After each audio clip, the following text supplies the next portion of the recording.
need to look any further than YouTube. That's right, the popular video trading site is starting to create its own homegrown batch of video blogging stars.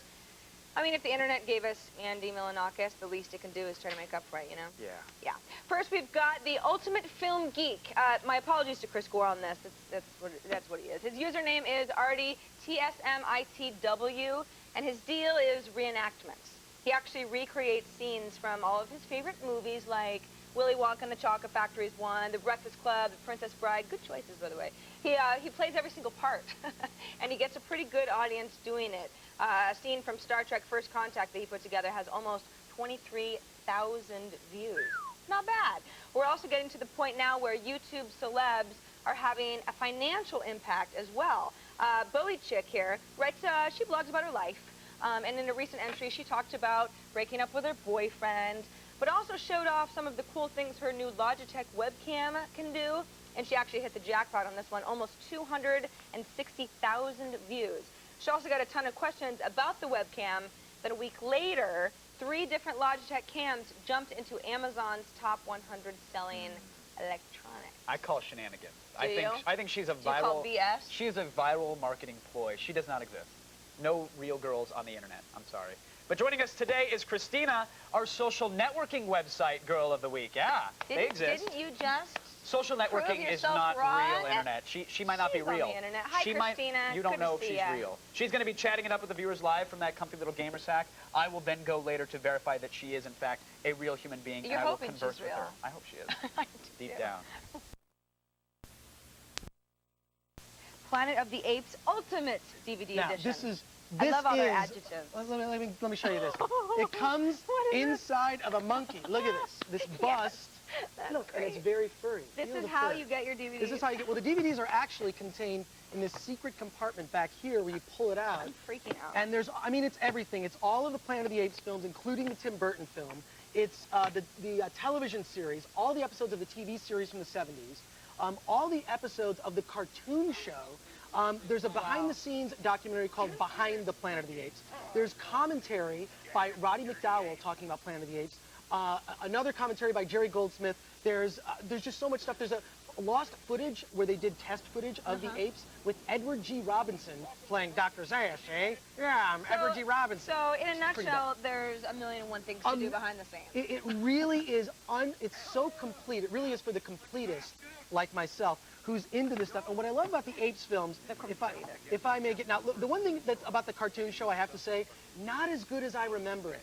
In fact, kind of crap. But at the same time, the fact that it's actually included on the disc is kind of cool. It's kind of nice. The fact that it's there.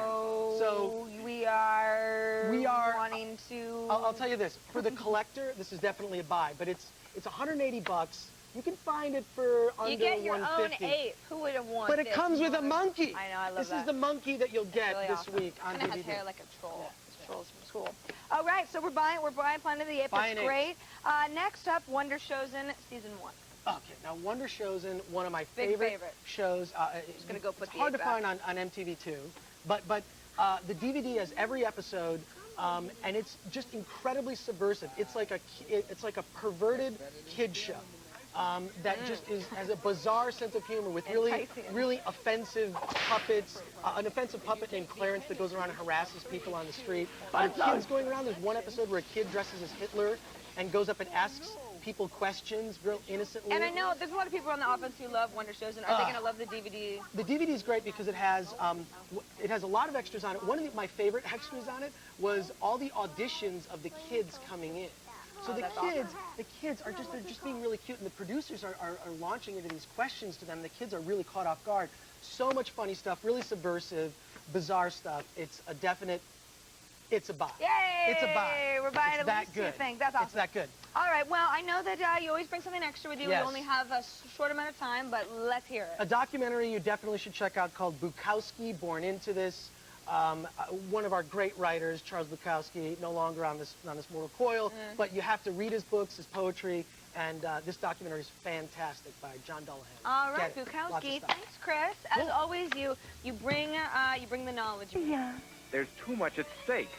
You've got to take us back.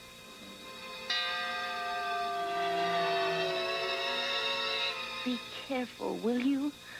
I've grown awfully fond of both of you. Come now, Zira, dearest. That's no way for a behavioral scientist to act.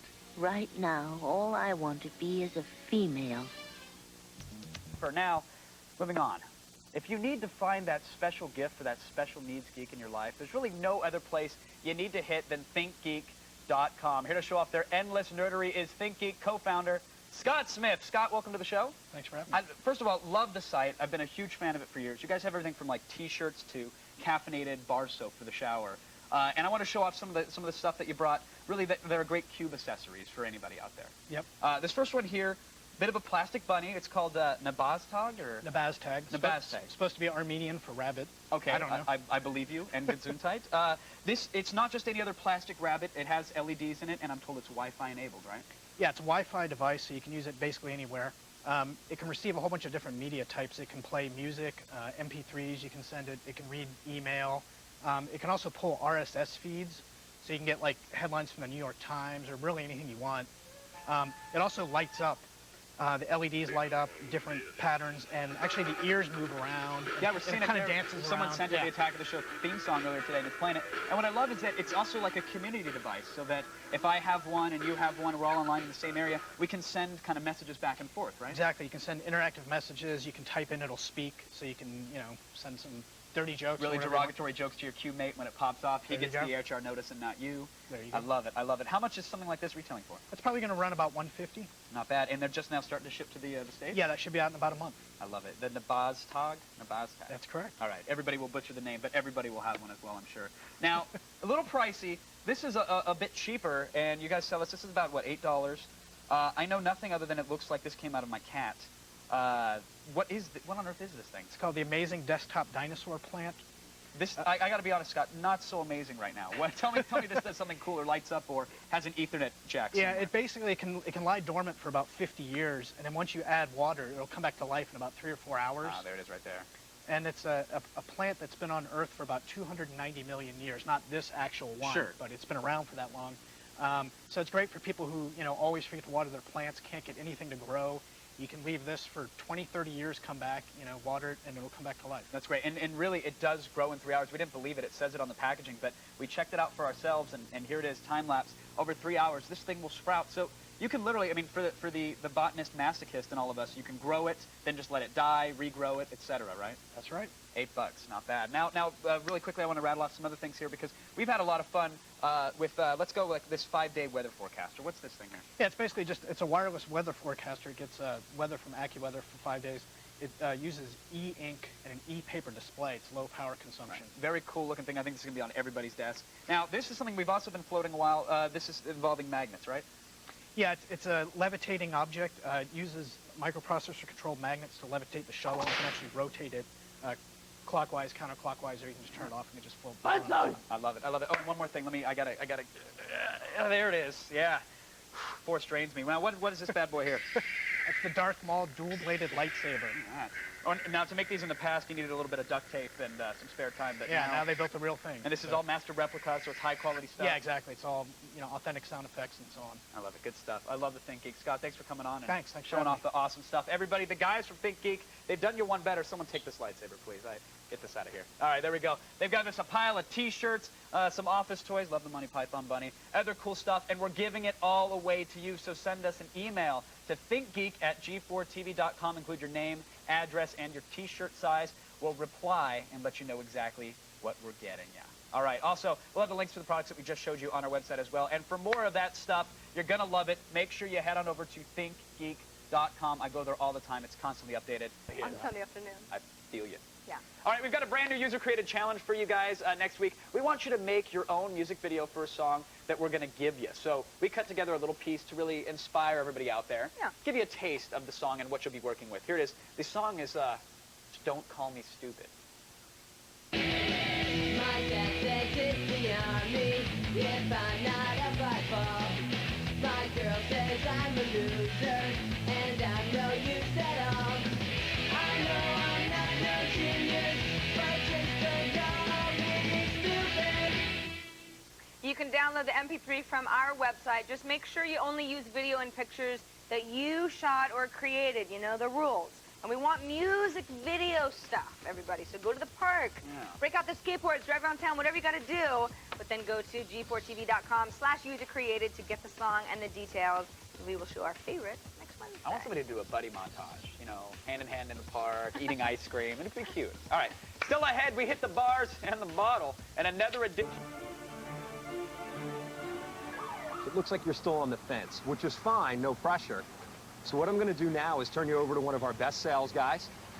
V, this is, and correct me if I'm wrong, Jason and Erica. My name's Mark. V? Leave us. All right, great. Looks like you're in great hands. Take care. Excuse me? What's going on here? How poor are they who have not patience? What wound did ever heal but by degrees? That's Shakespeare. Well, well, well. How might I be of service on this fine day? Shakespeare? We're looking for a truck for my flower business. Ever so noble a cause as this. The most important thing in life is to hold fast to your convictions and not be swayed by eloquent speech and flashy attire. Erica, Jason, Mark. I have something to show you. Behold, the Volkswagen Jetta. A Jetta? Didn't you hear her? We said we're looking for a truck. Would you like to take it for a spin? Sure. No.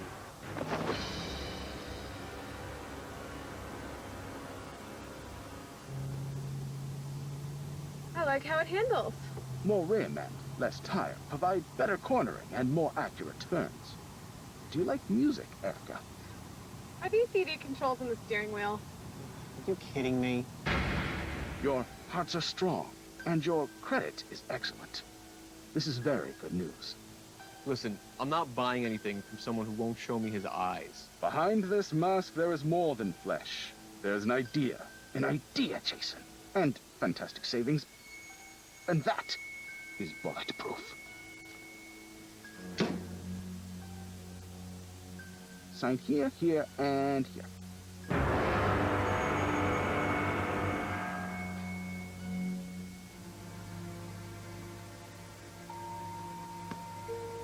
Now, you are truly free.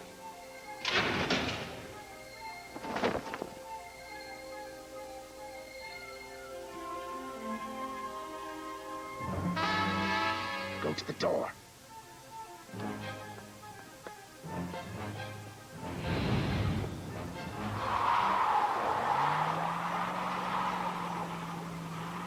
As always, V, nicely done.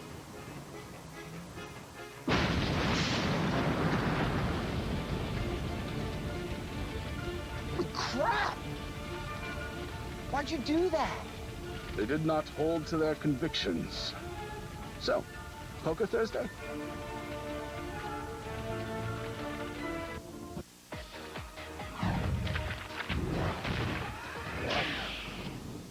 Blair Butler, ladies and gentlemen, you know her, you love her. What do you have for us this week, Blair? Well, this week we actually thought we'd try something a little bit different. There are a lot of different comic shops all over the LA area, and we thought we'd take a closer look at one of them.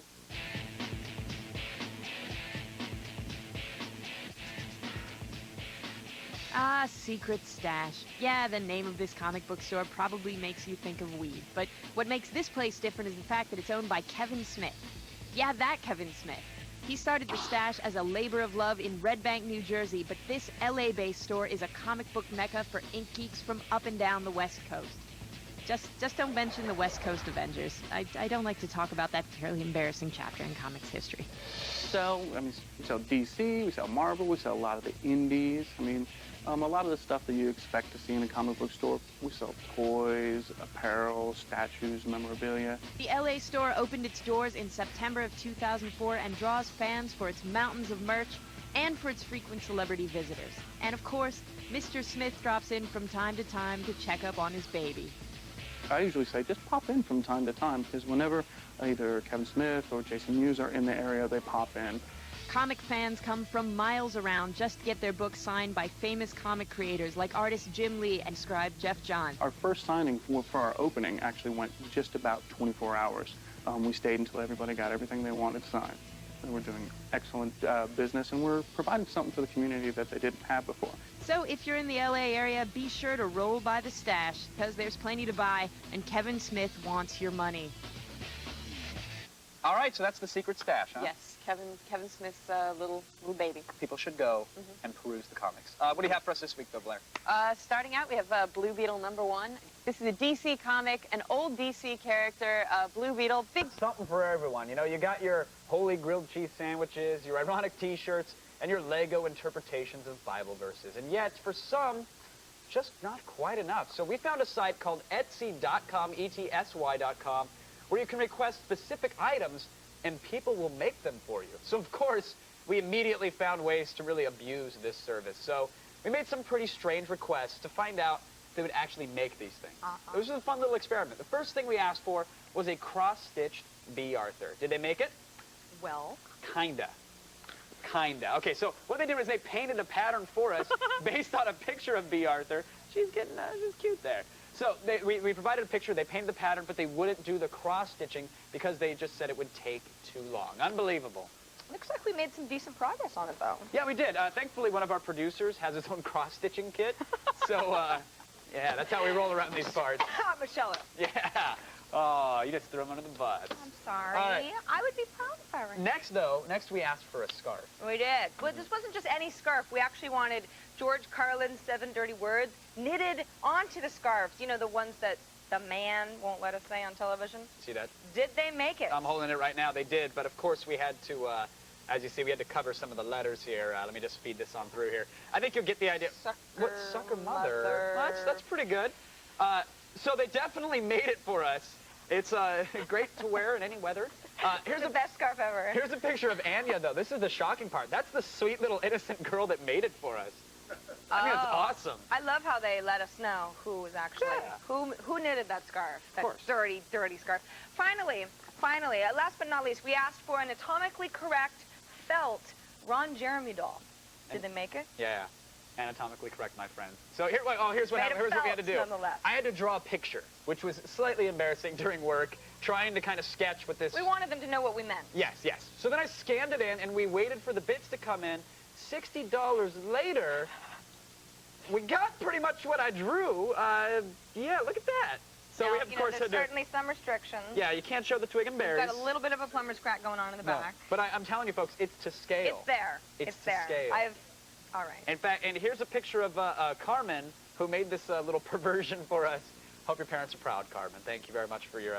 She's $60 richer, you know, and she can add this to her resume. Carmen can make a felt Ron Jeremy doll. Anatomically correct. A little head shock. Love that. Looks like the only limit is your twisted imagination and how much you've got in your wallet when it comes to the site. Pretty much. Good times. We've got detailed pictures of our uncensored handicrafts on attackoftheshow.com. And, of course, you can... Oh, that's great. You can head on over to Etsy.com if you want to have somebody make some crazy crap for you. Not bad, right? Not bad at all. Let's take some calls. Let's take some calls. All right, Jack joins us on the phone from Long Island, New York. Hi, Jack. How are you? Hey, what's up, guys? Not much.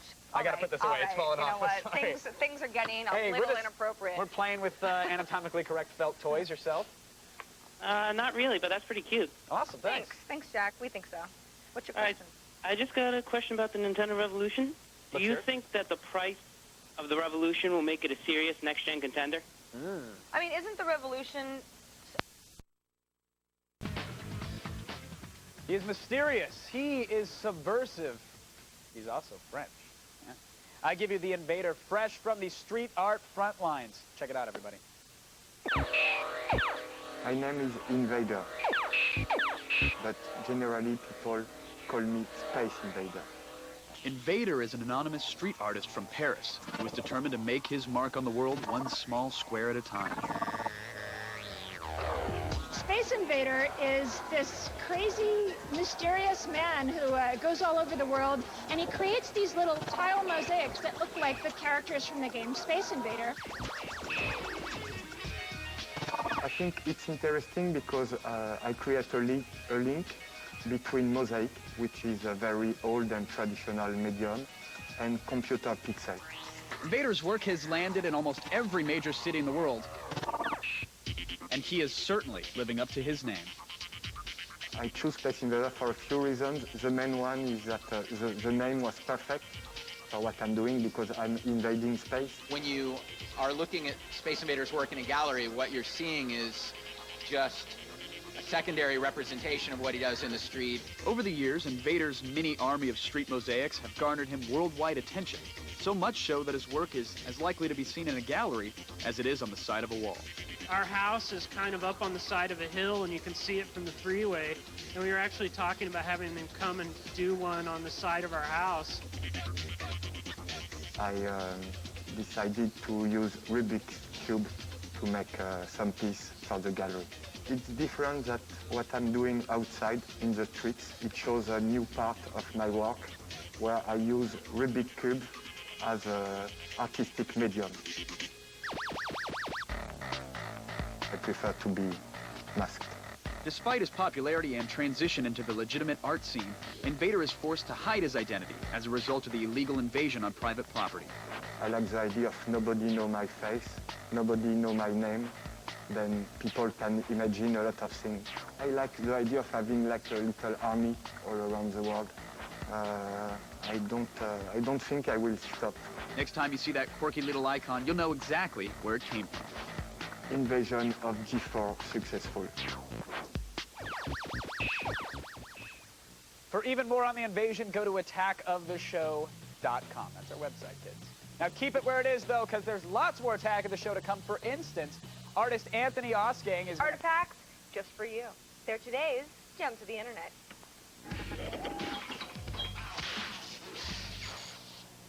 All right, gem number one, Kevin Pereira. Yes, Sarah Lane, what is it? Try to keep a straight face. These are serious gems. I know. All right, gem number one is Batman onomatopoeias. Bet you didn't think I was going to say that, did you? Onomatopoeias. I didn't.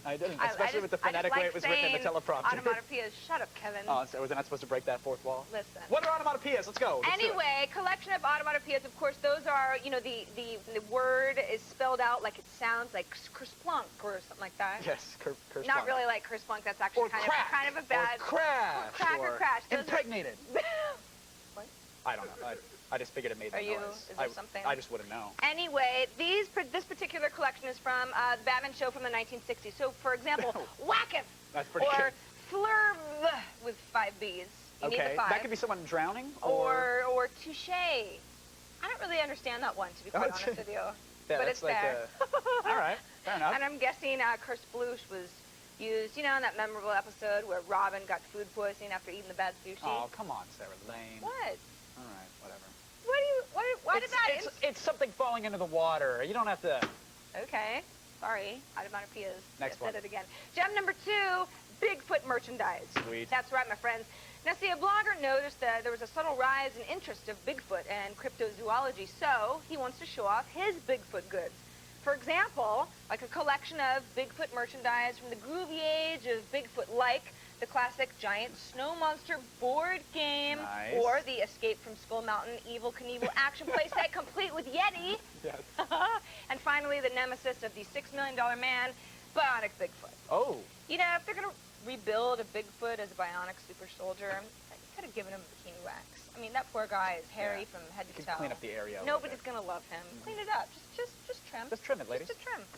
Gem number 3, postcards from Paris, people. Yes, from Paris. This site lets you send a friend a postcard from Paris, but without the airfare of actually having to go to Paris and then send it back. It's so easy. You gotta love the internet. It's some dude in Paris hanging out at a cyber cafe taking orders, right? Just. Kevin, I'm not trying to ruin the magic. Don't belittle my gem. Do not belittle my gem. All right. Until you hear it. Just hear me out. I'm All right. ready. So what you can do is you can send an e-card for free, or you can pay $2.99 to have an actual postcard sent. Pretty cool. So I made you one, Kevin. Okay. I made you one. I actually use the rude remark generator. Oh, they do it for you. So they do it for me, and they actually don't spell things very well, but that's beside the point. They do French. Mon cher Kevin, you stink more than a pathetic half-baked croissant. Next time I can, I will mercilessly power a year's worth of French grape pointe mustard right into your pathetic haircut. Your gem, Sarah. I did not take French in high school, so that was pretty darn good for That was my first touching. try. Thank you for that, Sarah. Very, very well done. You're welcome. Great gems. Thanks. I know. You can find all the gem links at attackoftheshow.com. Drakengard may be a disappointment, but our Johnny's Extreme Adventure review later in the show should make it all up to you. The rich saga of Johnny's game began last year when he pitched the game to publishers. Let's take a look back at the origins of Johnny's Extreme Adventure from last year's E3. Johnny Extreme! Yeah! Extreme! Well, tell me what it's all about, Johnny. There's not a single title at this convention that truly goes balls to the wall and takes gaming to the max. These pantyweights wouldn't know a good game if it came up, slapped them, and called them Susan. That's why, instead of bitching about it, like a little girl, I'm gonna make my own game. It's called Johnny's Extreme Adventure, and I'm gonna sell it today, to the max. I'm Johnny Extreme. I'm here to pitch my new game to you. It's called Johnny's Extreme Adventure. You like the cover?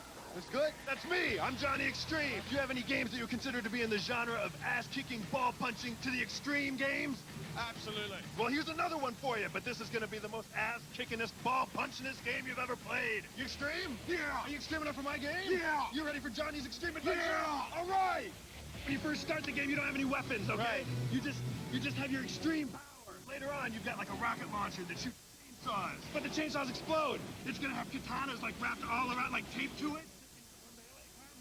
And then later you get nuked. I can fly, so it's okay. You got like plastic on you. There was going to be some Cleveland steamer stuff involved. It didn't work out so well. This guy punches balls off. Here we go. You know how some games have like a fire level and like an ice level? This game, it's going to like happen all at once, man. We're going to be doing it all at the same time, just constantly, just going over and over again. Like every 3 seconds, it's going to change. I don't want any cutscenes in the game, but if you want, we can have words flying out like extreme and to the max. Yeah. How about superfluous? Or the other way, just balls. What else? Johnny Extreme, sell the most extreme game at E3. Now, who wants a T-shirt? Give him a T-shirt. Yeah. You know, I'm thinking I might have a sidekick character. Want to be my sidekick? And he's going to be like half shark, half tiger, half gorilla. Call me later. We'll work you in somehow. You can be extreme, but not to the max. That's my deal. It's going to have replay value, too, because these unlockables in it, but unlockables, they're not extreme enough, so we're going to call them unlockaballs. Balls? Unlockaball. Lock balls. Later on, there's going to be a part in the game where you lose all your extreme power. But don't play that part of the game, though, because it's stuck. To the extreme! You know, at the end of it, you find the main dude, you punch him in the balls, you eat a sandwich, you pipe. That sounds pretty good. Yeah? Let's go talk about it. We're gonna go talk about it? Oh, that's fantastic. And you know what's gonna be rated? Extreme. Get extreme. To the extreme. To the max. To the max. Now you. So here's your big news of E3 2006 right now. Johnny's Extreme Adventure. Everybody who's heard about it went to double digits in their pants. It's gonna fly off the shelves like hams at a fat camp. So get your balls to the mall and pick it up. To the extreme. That was just a taste of the 4 hours of behind-the-scenes documentary included with the game. Stick around for more exclusives from the Johnny Extreme behind-the-scenes documentary included in the game. Hey, guys. How's it going? Hey, Mr. Extreme, how you doing? Going pretty good here. Great. What do you got? Well, this is going to be the water level. You can see you'll be riding your skateboard down past the alligators down over here. Okay, except I'm surfing on the alligator, right? You know. Okay, on the alligators. Yeah. You know, so I can swing him around like this, you know, and he's gonna bite stuff. To the extreme! All right, cool. On the alligators, shouldn't be a problem. Might take a little bit more time, but all right. Surfing on the alligators. Except for the part where I'm water skiing. Water skiing? On electric eels. Yeah, and then if you could put some fireworks in there, and I should be chasing a killer whale, but the killer whale's got a shark's head. And then a pelican flies in. This is probably as good a time as you need to bring this up, but we're not quite sure what the point of this game is. Well, I'm Johnny Extreme! This is my game! To the extreme! Yeah, we understand that it's extreme. We're just not exactly sure what that means. All right. Here's a good example. So we got a snake here. Snakes are cool, so that's great. But put a jetpack on that snake. Now he's extreme! Okay. What if we get that jetpack and then we have to shoot some lasers? That'd be great! Yeah! Maybe add some searchlights. Searchlights! Yeah, that'd be great! Right. Oh, those are great ideas. So what you gotta do is take those ideas and then make them 20 times more extreme! Extreme! All right, I gotta go, but I'm gonna stop back later. We're really gonna take this thing to the max. Really make it extreme. And don't worry, when this game's finished, I got another one for you. See you guys. Yeah, extreme. in a moment. Hey. Hi. Hey, how's it going? Thanks for coming in today, Mr. Extreme. Today we wanted to talk to you about how to market your game to consumer. Okay, great. We have some ideas, but we also wanted to see if you had any input. Do you have any ideas? Yeah, I do. I was thinking, Johnny's Extreme Adventure. It'll punch your balls off. Okay. Do you have any other ideas? What's wrong with that one? Well, from a marketing standpoint, it's kind of strange to tell the consumer you're going to... Punch your balls off! Punch their balls off. Let's look at it this way. How is this game going to make someone feel? Well, it's gonna feel like you took a tray full of cookies and baked them up in your ass! Well, that'll look nice on a bus stop. Look, it's Johnny's Extreme Adventure, okay? So we need an extreme ad because it's an extreme game with an extreme name! Or we could change the name. We were thinking Johnny's Amazing Adventure. Or Super Johnny's Super Trip. Or we've got Johnny's Big Day. I like Johnny's Big Day. Yeah, all right. How about this? Let's make a wager, all right? Whoever can make it through more of these bottles, that's the idea we'll use. Well, I don't want to make you nervous, Johnny, but in my fraternity days, I could drink a case of beer in about 15 minutes. We're not going to drink anything. Sorry? Yeah! To the extreme! To the extreme! Now you! Yeah! Johnny's Extreme Adventure. Yeah! It'll punch your... Punch your balls off! It'll punch your balls off. To the extreme! Yeah! Come on! Woo! Up next, your mind will be blown, spontaneously repair itself, then be blown again. Sessler and Morgan Webb. That's us. Welcome back to X-Play. Johnny Extreme himself has joined us in studio to tell us more about Johnny's Extreme Adventure. Congratulations. Thank you. Thanks a lot. Johnny, why did you decide to include a dinosaur with a shark for a head in the game? Well, it's actually called a Sharkosaurus. And then it comes out and you know what? Forget all this talking, all right? The game's gonna speak for itself. It's gonna put a boot so far up your ass, people are gonna call you lace lips. Yeah! Okay. Well, let's watch the review before he breaks something against his crotch. Yeah! Okay.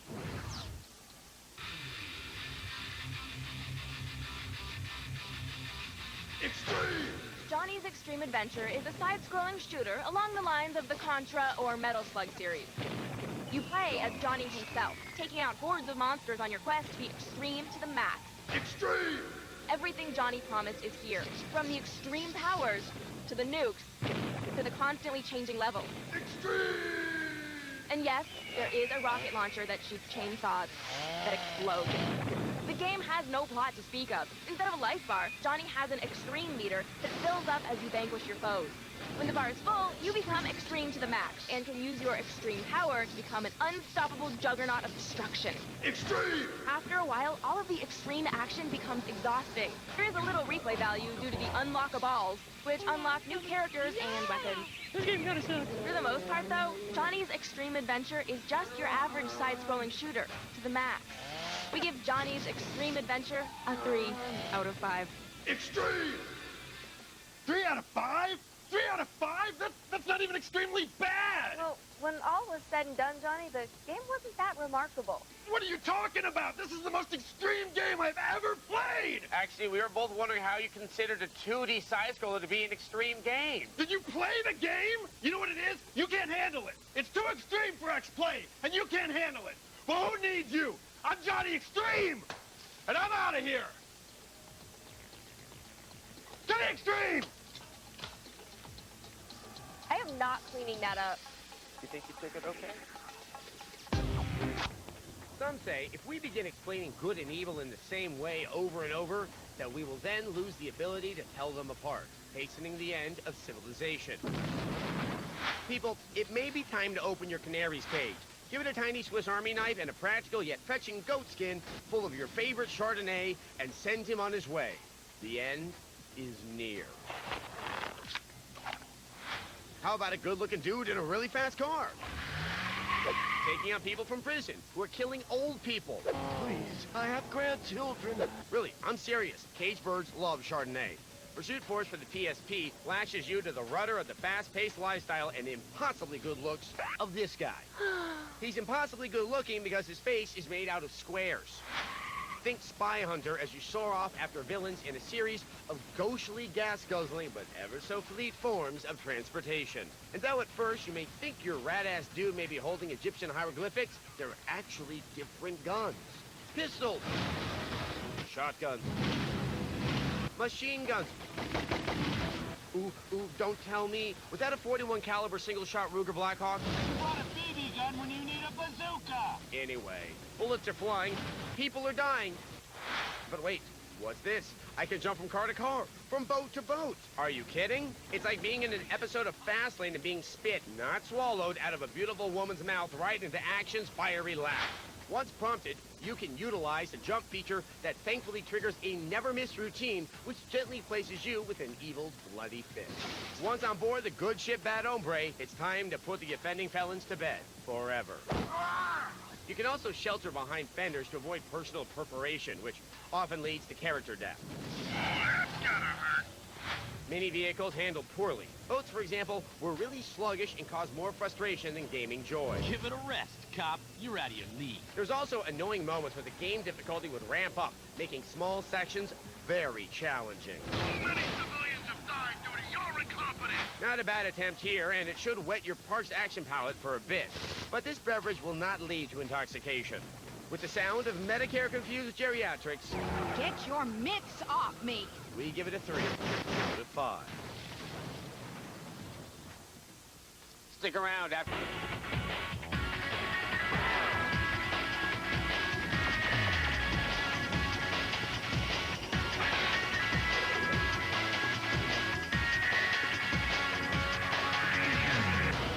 Long live the revolution. It's Adam Sessler and Morgan Webb. Greetings on this glorious day of our liberation, and welcome to the People's Republic of X-Play. Now, as you probably noticed, in the recent past, there have been a lot of changes here at G4, and last night that culminated in a communist revolution. We have thrown off the shackles of oppression and now only review games that serve the greater glory of the party. Games like Cuban Missile Crisis, The Aftermath, recounting the struggle to use nuclear weapons to stop Jackie Kennedy from dating Greek billionaires. We also face off against the capitalist world in the Building Tiny Robots race with our review of Tokobox. And we review a fun handheld platformer called Popolacroix. Are we still allowed to have fun? I don't know. I hope no one shoots me for that. Luckily, Popolacroix is not fun, so I should be safe. And we review Hammer and Sickle, documenting Russia's glorious victory in the Cold War. Yeah, Russia didn't lose. They're just lulling the Rothschild family into a false sense of security. But to begin your indoctrination to the communist mode of thought, please enjoy our review of Cuban Missile Crisis, The Aftermath. What if?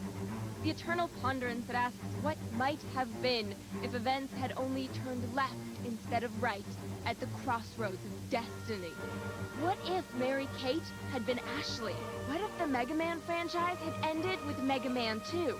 And what if JFK's diplomatic gamble with the Soviets in 1962 had gone horribly, horribly awry? Where in hell is my vodka and blue jeans? You promised, you Catholic bastard! Ow. This is just what happened in this less-than-inspired sequel to the actual Cuban Missile Crisis, Cuban Missile Crisis, The Aftermath. I know this sounds like something that Ice Cube should be starring in, but it's actually a military strategy game. Ready for action. The irradiated future is a cold, desolate slag heap, rendered in clean-looking 3D. Your goal, as one of 4 alliances, is to take over the territories of your enemies. But do you make war on a map using turn-based strategy? Turn-based! Or do you roll your tanks into the fray in real time? Real time. Turn-based! Real time. Don't fight. You can both have your way. Half of your road to global domination involves planning invasion routes and advancing your forces towards those yummy spoils of war. When you hit an enemy battalion, it's time to unleash your warriors for some wild, red-hot RTS lovin'. Lovin'! Lovin'! Lovin'! As your vehicles move and fight, they consume gas and ammo. Also, the more devastating weapons, like artillery, need to be precisely aimed and constantly babysat to be effective. Battles are so complicated, you'll quickly long for the comfort of waiting for your turn to go.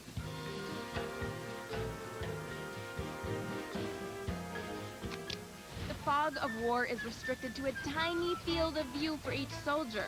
This makes ambushes a fact of life. Your enemies will kick in the door, grab Elion, and have him halfway back to Cuba before you even know what's happening. We like that Cuban Missile Crisis, the Aftermath's multi-tiered style of gameplay, lets you dabble in both turn-based and real-time kiddie pools. But we like it better if the RTS elements didn't require us to be military geniuses to score a victory. Or if it's Stardust Cube.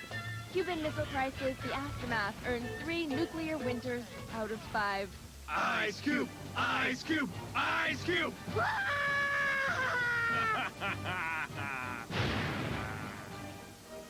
Bourgeois pleasure no longer matters in video games. The only question is whether the game furthers the principles of the revolution. From now on, puerile Japanese RPGs are dead to you.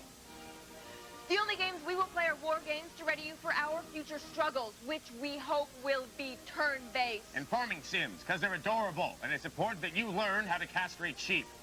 Gross.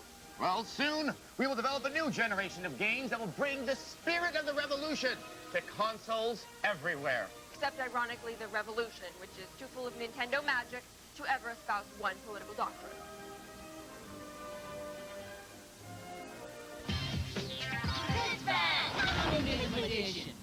Communist Kid Fact 45. The story of Pinko Marx. In 1982, Pinko Marx, the leader of the Children's Communist Party, made this impassioned speech on behalf of children everywhere. Let your parents tremble at the communist revolution.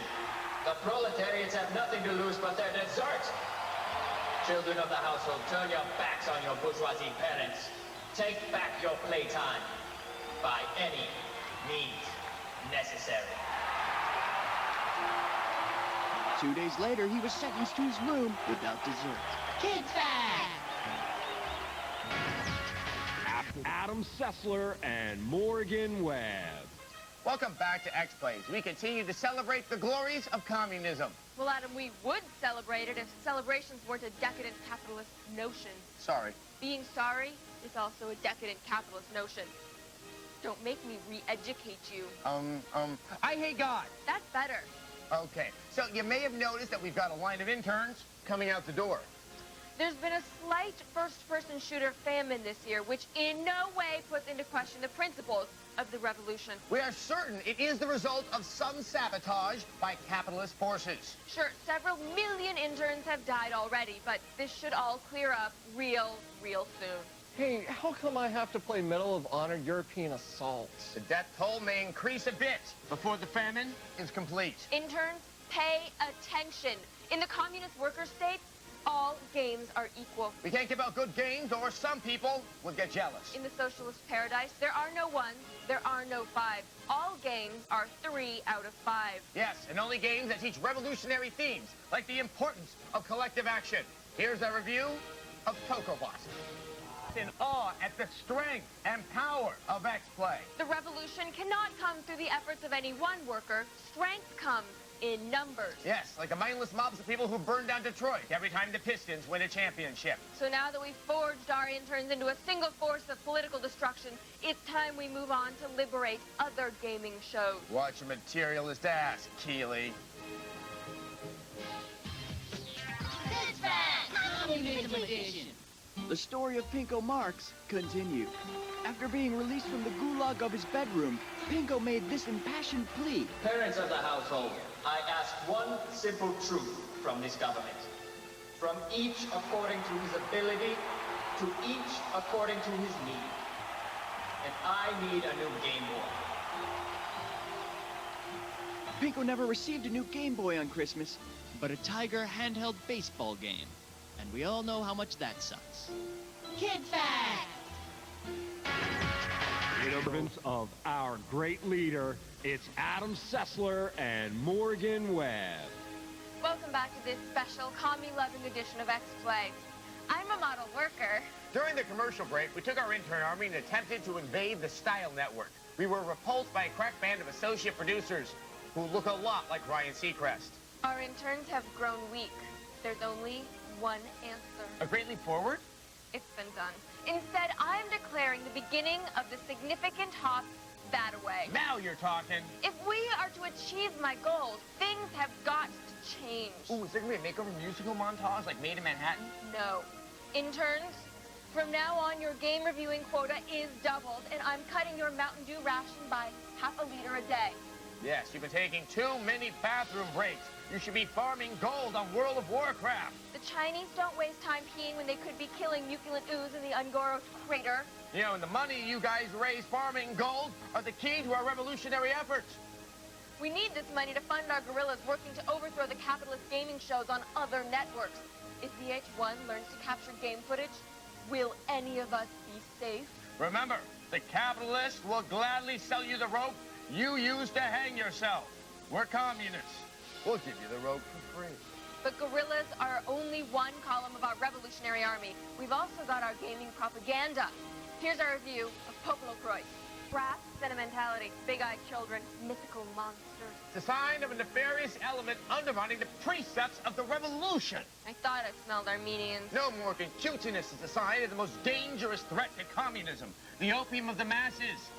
Platformers. You know, I always thought opium was the opium of the masses. Well, that too. But it's mostly platformers and Shania Twain. We can't let these frivolous ring-collecting hedgehogs corrupt the minds of our workers. It all makes sense now. All these platformers trying to prop up defunct monarchies, like Princess Peach clinging to her tyrannical domination of the mushroom people. It's time for a cultural revolution. From now on, there will be no more cute. There will be no more going right. And anyone who jumps on anyone else's head is going to see the business end of a rifle. Ooh, a purge. I can't wait to publicly behead an intellectual. Mom's gonna be so proud. Well, yeah. Take my psychonauts away from me when you pry it out of my cold, dead hands! Okay. No more. Why can't we descend into a gulag where you can work 20 hours a day cranking out cinema tech? I like your style. Thanks. I'm a programmer.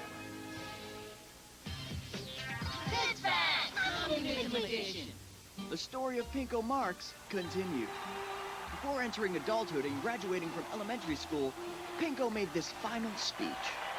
Children, the world is yours, as well as ours, but at last, it's yours. You young people, full of vigor and vitality, are in bloom of life. Like the sun at 8 or 9 in the morning, our hope is placed in you.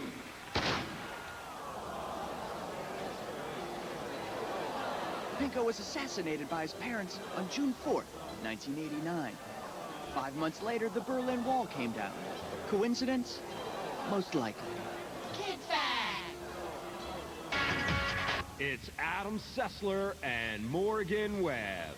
Greetings. X-Play has returned. Finally, we have crushed internal opposition and made the show a glorious paradise of equality. You know, except for the fact that we're in total and complete control. Some game reviewers are more equal than others.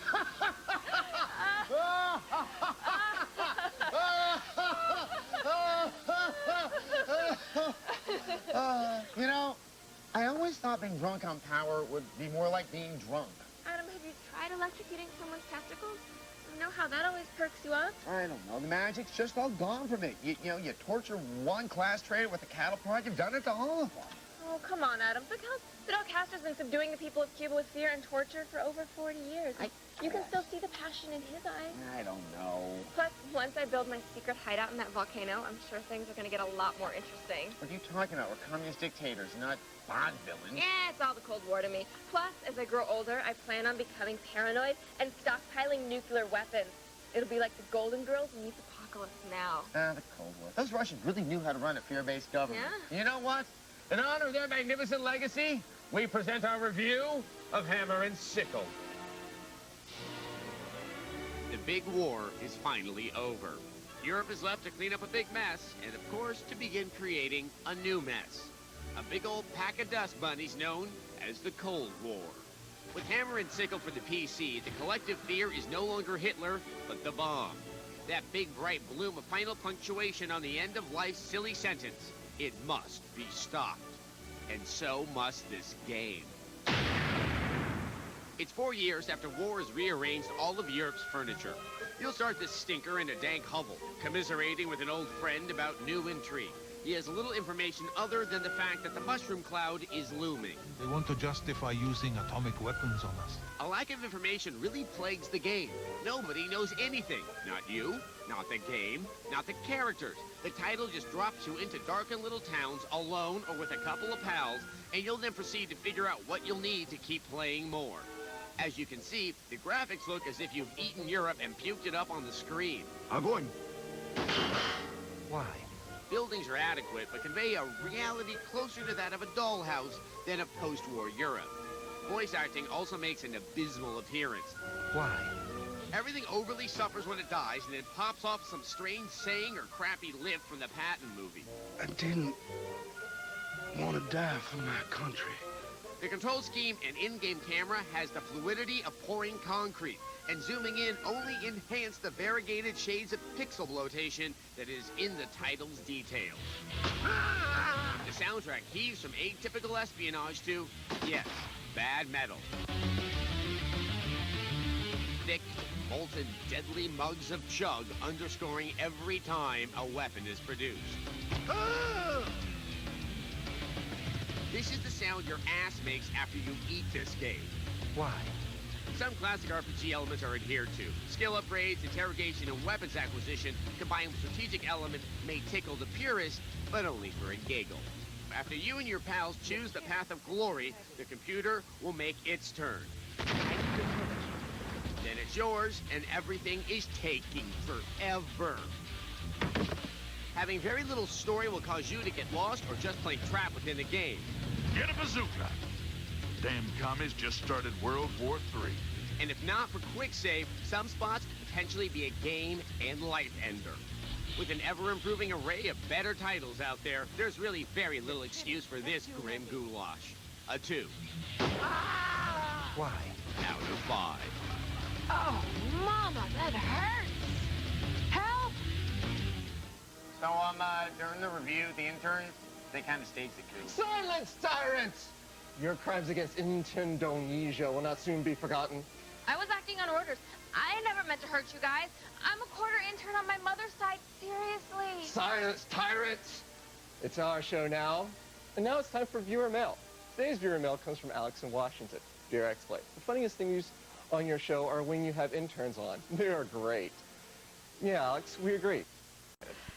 Did you ever play the game Assassins in college? No. Did you? No, you didn't go. I know. I forgot about that. I've never been to school in my life. It's a game where you're given a target to take out with a water gun or some other non-lethal attack. Well, imagine this game being played by people on a city-wide scale. Then, my friend, you have a game called Street Wars. Interesting. But it's not just a free-for-all. No, there's actually a strict set of rules set by the organizers who call themselves the Shadow Government. Is that them? No, that's one of our guys. We'll get to that later. But naturally, this has stirred up the usual, sensationalist media panic. Oh, no! The United Press International quoted someone from the group Parents of Murdered Children, wow, that's an upbeat bunch, as saying, Street Wars makes a game of tragedy. Yikes. Now, the Chicago Tribune then said, some question the safety and sanity of the murder fantasy contest. And the LA Times warned people of the real-life perils in the fantasy assassination game. Ooh, look, cut the crap. It's a game, and you know what? It's fun. And tomorrow, we'll be talking to one of the highest-ranking members of the Shadow Government. He's known as the Mustache Commander. I don't know if it's a finger stash, though, but he's got a mustache nonetheless. We'll show you what happened to our very own AOTS Street Wars team as well. They were out there that you saw. Oh, it was our street team. It was ours, yeah. And rejoining us today is the Brooks collection. Okay, this... Big fan. Yeah, tons. I mean, it's like every Mel Brooks movie, including the bad ones that you forgot, like the Robin Hood film. But it's great. It's got Blazing Saddles in there, of course, silent movie, Young Frankenstein. It's packed. However, this box set does not have Spaceballs. No Spaceballs in it.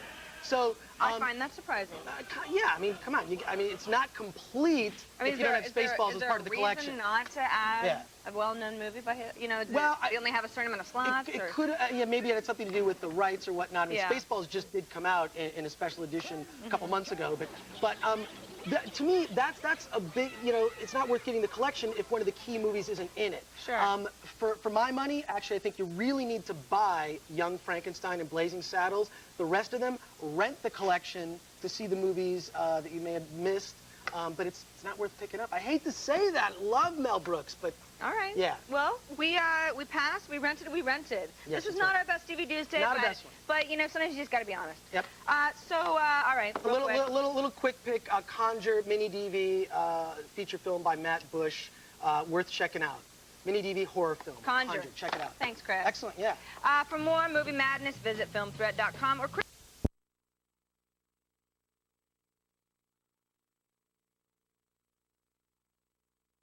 Game Street Wars sends 200 people armed with water guns out onto the streets of Los Angeles for a surprisingly intense. Now, never ones to back down from a challenge, we signed up our very own Attack of the Show team. Do they survive, or do they meet a watery end? Find out. The streets are a battleground. Danger lurks in every doorway. Your enemy is crafty, cunning, ruthless, and packing a squirt gun. The game is called Street Wars, run by a mysterious group that calls itself the Shadow Government. It's urban warfare on the streets of Los Angeles. Armed only with your wits and a water pistol, you stalk and shoot other players before you become the target. Our elite fighting crew took on this challenge, and this is their story. I got our dossier from the Shadow Government. All right. It's got our target on it. It's a quiet Russian neighborhood with a lot of elderly people hanging around in the morning. They're going to be pretty suspicious of it. 3 guys sitting in a car probably out on the street. Patient and professional, the assassins stake out their prey. It's like 6:20 in the morning in Hollywood. We're staking out our target. Right now we got Jeremy and Will down the street. I'm on the opposite end of the street, so as soon as she comes out, we're gonna get her. I'm gonna steal their bin of junk mail and sift through it and see if I can find what apartment number she's in. I'm gonna go across the street and wait on the corner over there so that I can be, on the other side. And if you see me cross or just whatever, make sure I can see you from here.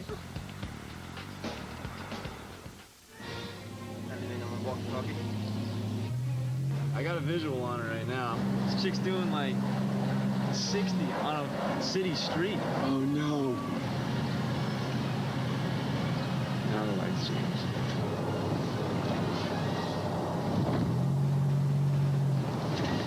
I think we lost her.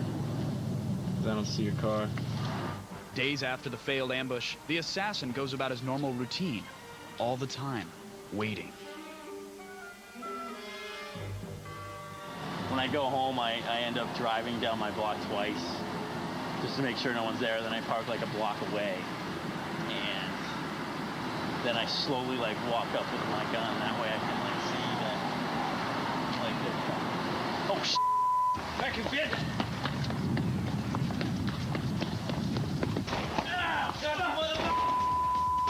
Yeah, mother. And just like that, the tables have been turned. The hunter has become the hunted.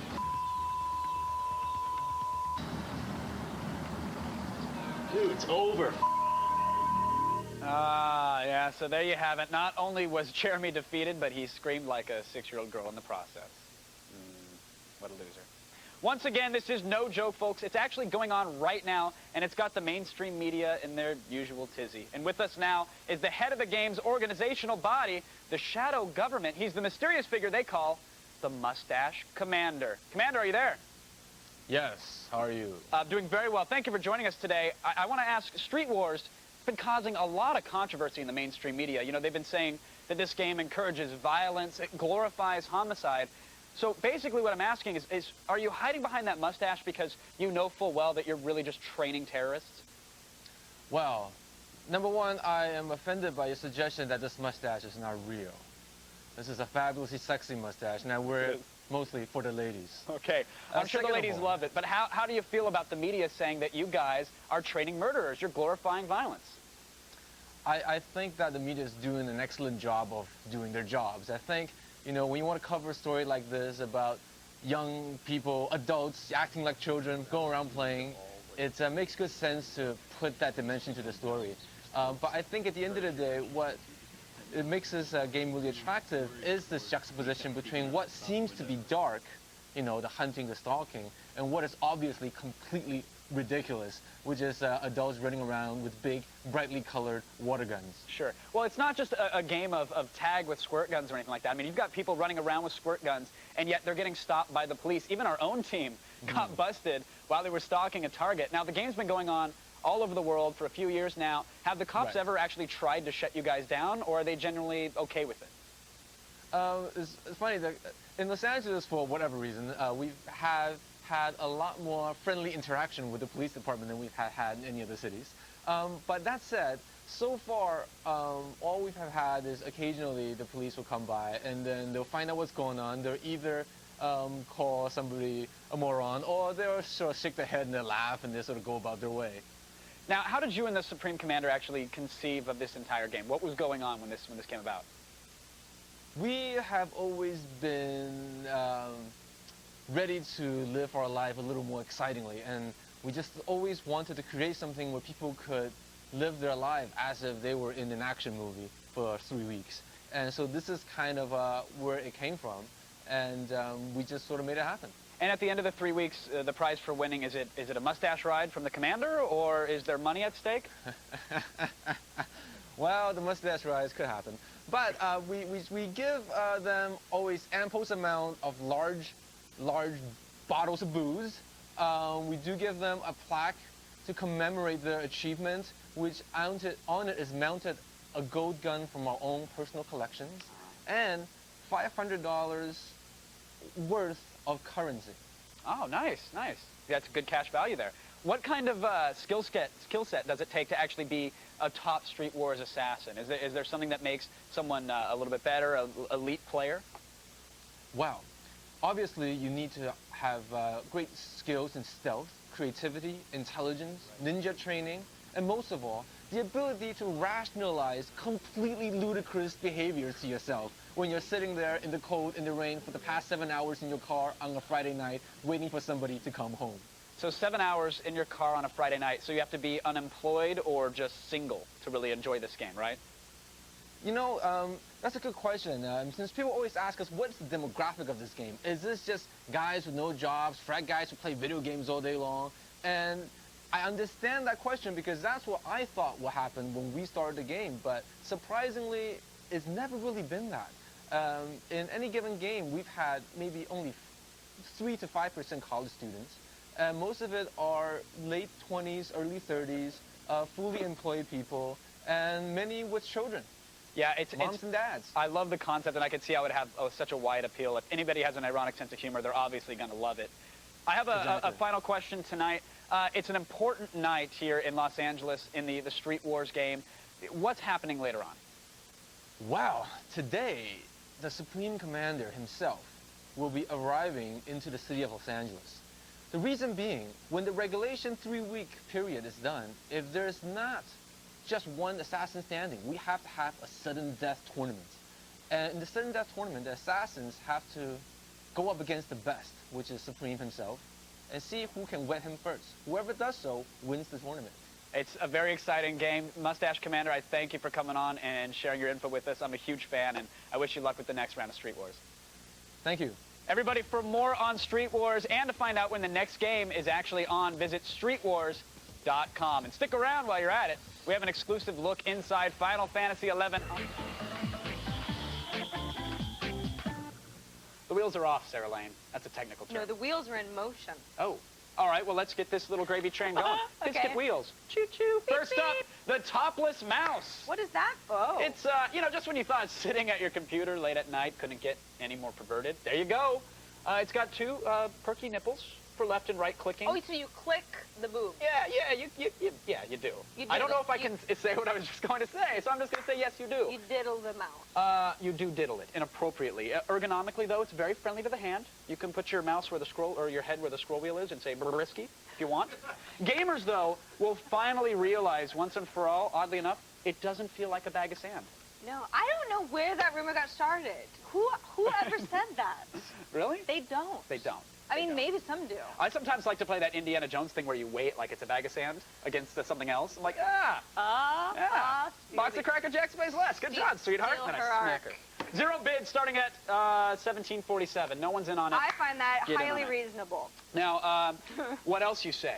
Say what else? What else, Kevin? How about a genuine human soul complete with contract? A genuine one? Yeah, this isn't a knockoff. 18 years old is this delicate little soul. It has good karma, apparently. Belongs to a Jenny Taylor.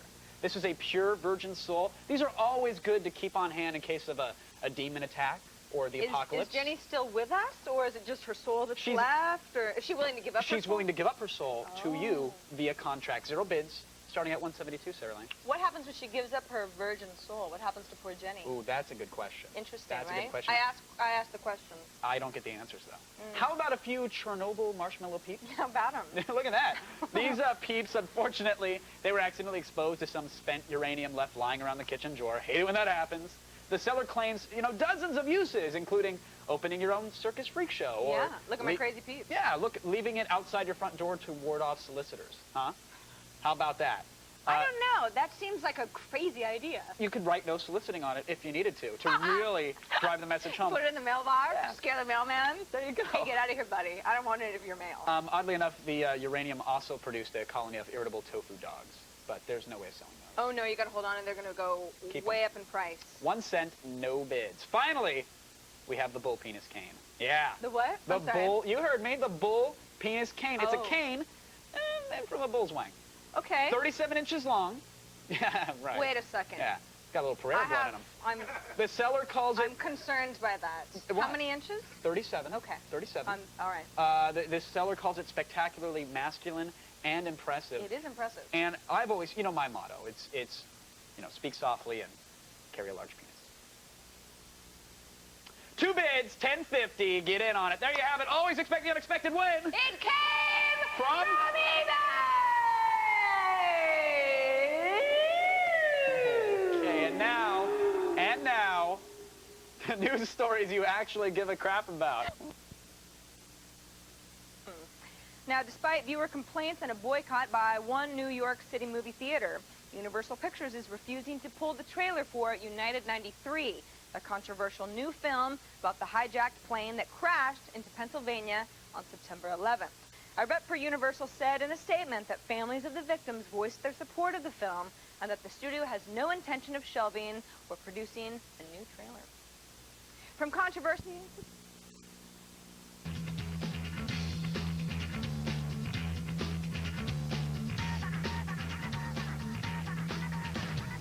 Oh, yes, it's a boy. And now it's the part of the show when we hand over creative control to you, the viewer. It's user created.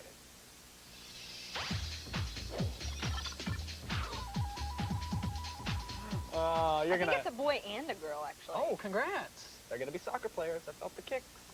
Last week, we gave you a song, and then we asked you to make a music video. This week, we're delivering on your goods, actually. Yeah, we actually got so many great videos that we decided to cut them all together into one, kind of like sushi. Yeah! Yes. Not really like that. So anyway, here's the music video that you created. It's called Don't Call Me Stupid.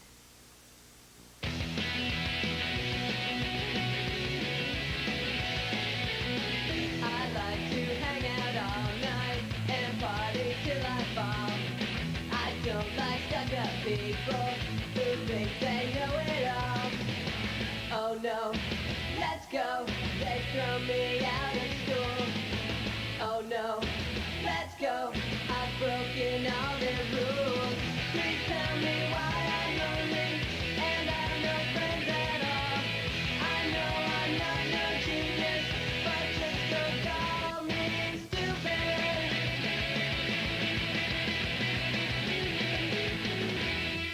Don't call me stupid. That's good stuff. I think one of my favorite user creatives we've ever had. I gotta be It's honest. fun. We all got to participate. We got to dance a little. We want to thank and quickly shout out Louis Prada, by the way. He sent what was by far the team's favorite submission. But good job to everybody else. In fact, we're going to post all the videos on our website so that you can see them and laugh at the other people that watch this show. That's right. We love you, Louis. Thanks. Now, next week's user-created challenge is to design a tombstone for something that you wish were dead, but isn't dead just yet. You know, things like emo or Mind of Mencia or Lead Speak. Mind of Mencia especially, I gotta say. Aww. Guy needs to go. Oh, Seriously. send us your pictures, and next week we'll turn our favorite submissions into real tombstones. Oh. Kind of like this idea, right? Okay, but with something on Yeah, see, this is a tombstone with nothing on it. And what we'll do is we'll put something on the tombstone. Actually, you will. Somebody will. Send us your entries through our web form at g4tv.com/user-created. Cheers. Stay where you are. We'll be reading some emails and doing some chat and all on the G4. Sarah, real quick before we do the RC chat, I want to share something with you. This is flippin' sweet, and I don't often say that about the products. This is the I Am 8-Bit book by our good friend John Gidson. He does that art show. Yeah. It's coming around very soon as well. I think I might even MC the thing. I'm not sure. But sweet, sweet book. Smells of ink. I think you get high off of like 3 pages if you sniff it really good. But full big color pictures and descriptions of the artists and their art and why they're doing it. It's a really, really fantastic book. You need it on your table, so go order it now. I hope you host it now that you said that. I hope so, right? Yeah, thanks. Thanks. Sorry, we got somebody important. All right, let's do the chat room. What do we got? Let's do it. Gabbo asks, are snakes on a plane the new Mile High Club? I hope not. That's I actually played Snakes on a Plane with a JetBlue stewardess once. That's what we called it. Got nothing for you. Just do the next question. Likeable Lizard asks, if a guy rushes at you with a bull penis, what would you shout at him? Ooh.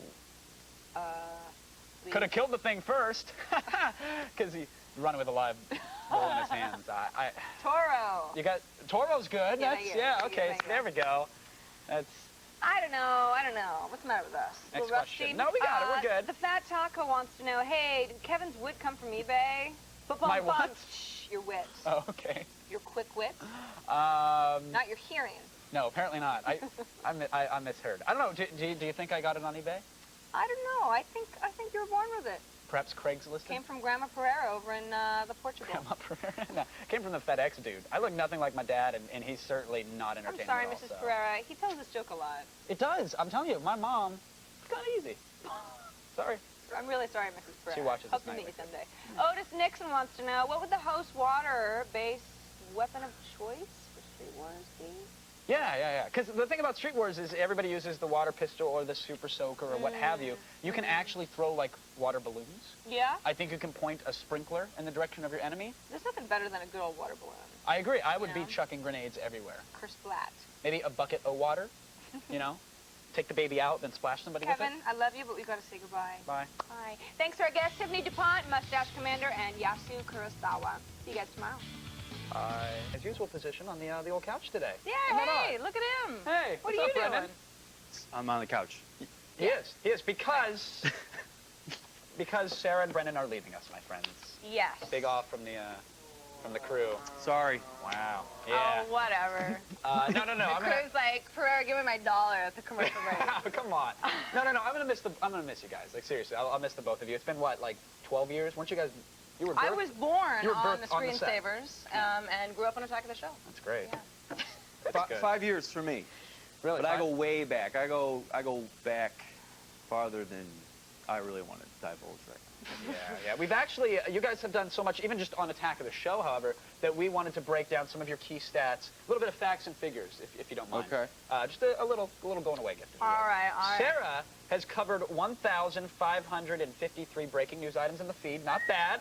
While Brendan has logged in 15,000 frequent flyer miles while crisscrossing the country. Not bad. Yeah, he's got to pay for our trip. And while Sarah was with us, she unearthed more than 150 gems of the internet. Brendan, by contrast, has pretended to be, has actually made 26 nerd conventions interesting enough to put on television. Which is Thank you. That was my goal all along.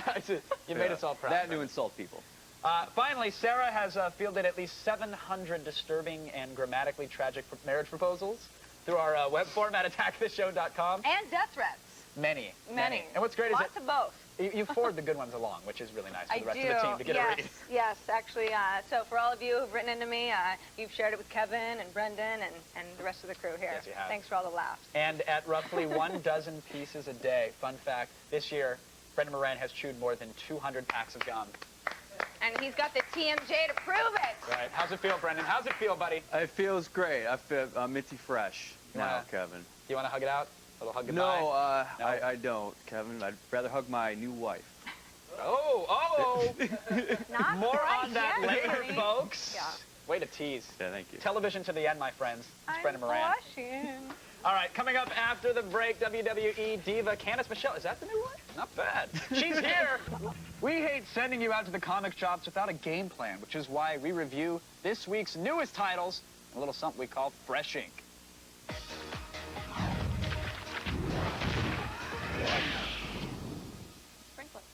Blair, what's on the old agenda? This week, we're going to visit Kevin Eastman, the man who brought us the Teenage Mutant Ninja Turtles. He gave us a peek into his private life, and it's completely like Cribs for big nerds like me. Hey, Kevin Eastman here. Come on into my studio. I got some fun stuff to show you. Come on in. Ah, yes. Kevin Eastman, the mad scientist who brought us the Ninja Turtles and owner of Heavy Metal magazine, is definitely living the dream. Eastman is constantly cooking multiple projects, and he keeps the machine going in a garage turned studio that would make most grown comic fans weep with envy. Hey guys, this is it. This is my studio. This is where it all happens. This is where all the magic that is Kevin Eastman studio. I'm crying a little right now. This is the storyboards for the first live-action movie. It'll be a live-action heavy metal movie called Fistful of Blood. Comics are a very simplified director's chair. I'm pretty excited to direct my first feature. And if you think the place is missing a woman's touch, think again. I'm Julie Strain, Queen of the Bee movie. I'm painted by all the artists in the world, all the great, fabulous artists of today. Thank you, Kevin and Julie, for welcoming us into your ultimate nerd fantasy. Y'all come back now, you hear? Woohoo! Bye-bye. Love the Eastman. Yes. Love Good the guy. Turtles. Good guy. All right, let's get to the comics. All That's right. why we're really here. The Yes. ink on the pages with the superheroes and the kapows. Exactly, the kabows. This week we start out with Aquaman, sort of being around me because I get all the attention and people really don't care about her. Oh, snap! Everybody, welcome back to the show, which is...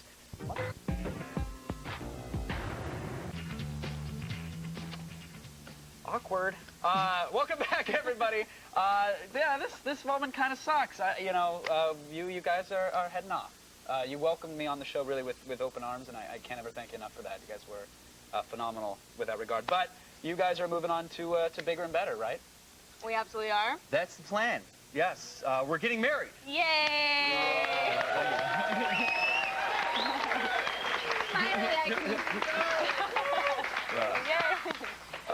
And beyond all that, soon afterwards, we will be embarking on a year-long journey around the world. We are going to update her website, saralane.com, with videos and pictures and all kinds of fun We're going stuff. to try our hand at podcasting. It's going to be really boring. Yeah. You know what to expect? Then you're fitting right in. Yeah. Are you trying to find Carmen Sandiego, or is this just for kicks? Trying to get our souls back. Trying to find ourselves, Kevin. Gotcha. You know, it's a Good luck with rediscovery kind of process. LA will do that to you. Yeah. Yeah, we just most people never get the chance to do anything like that or never do it.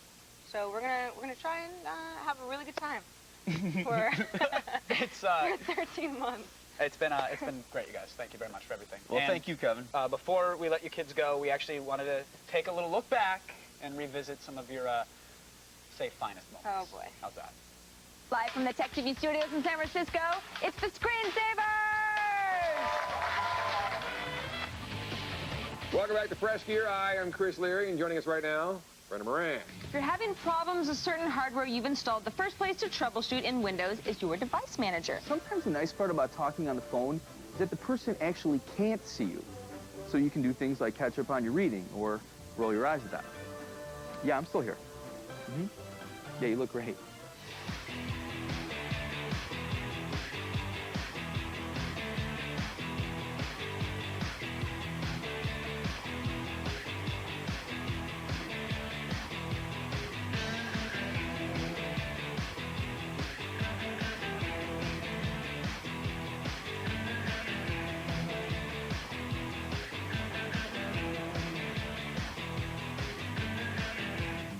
Welcome to Orange County, California. We're here in Washington, D.C. at the Segway Fest. I'm Sarah Lane. Once again, I'm about to blaze new trails. There's going to be some hard liquor and some porn. When do I get a gun? Make segways, not war. This is what you do when you make more money than those below you. They shouldn't have printed it. But they did. Is that her being upset? The guys at the Attack of the Show said, Brendan, we want you to go to Denver and cover a drinking festival. I said, I don't know, fellas. I don't know if that's for me. My warp core is unstable. You should take command. All glitz and glamour. I mean, I can't even go to the store anymore. Oh, okay, thank you. Next time thank you you go very down much, there. Pitbull. Christmas time means writing all over your passed out friends with a marker. Who's Cody? My boyfriend. Is he here tonight? No, he's working. Really? She got you. Thank you, alcohol. Too much. I miss you kids. All right, yes, times are indeed changing. But while we're saying goodbye to Sarah and Brendan, we're also welcoming aboard our new co-host on Attack of the Show. You're going to see her starting Monday, Miss Olivia Munn. Yes, hello. Welcome, Olivia. Welcome. Nice. Thanks, guys. I'm so excited to be here. Sorry I never got the chance to work with you guys, but I know Kevin is awesome to work with. And I was just wondering if you guys have, any advice for me? Yeah, hold him by the ears. Oh, that hurts a lot when you do that. That hurts me. I don't think I'll be doing that. You know, Olivia, I just feel like you should kind of stay on your toes.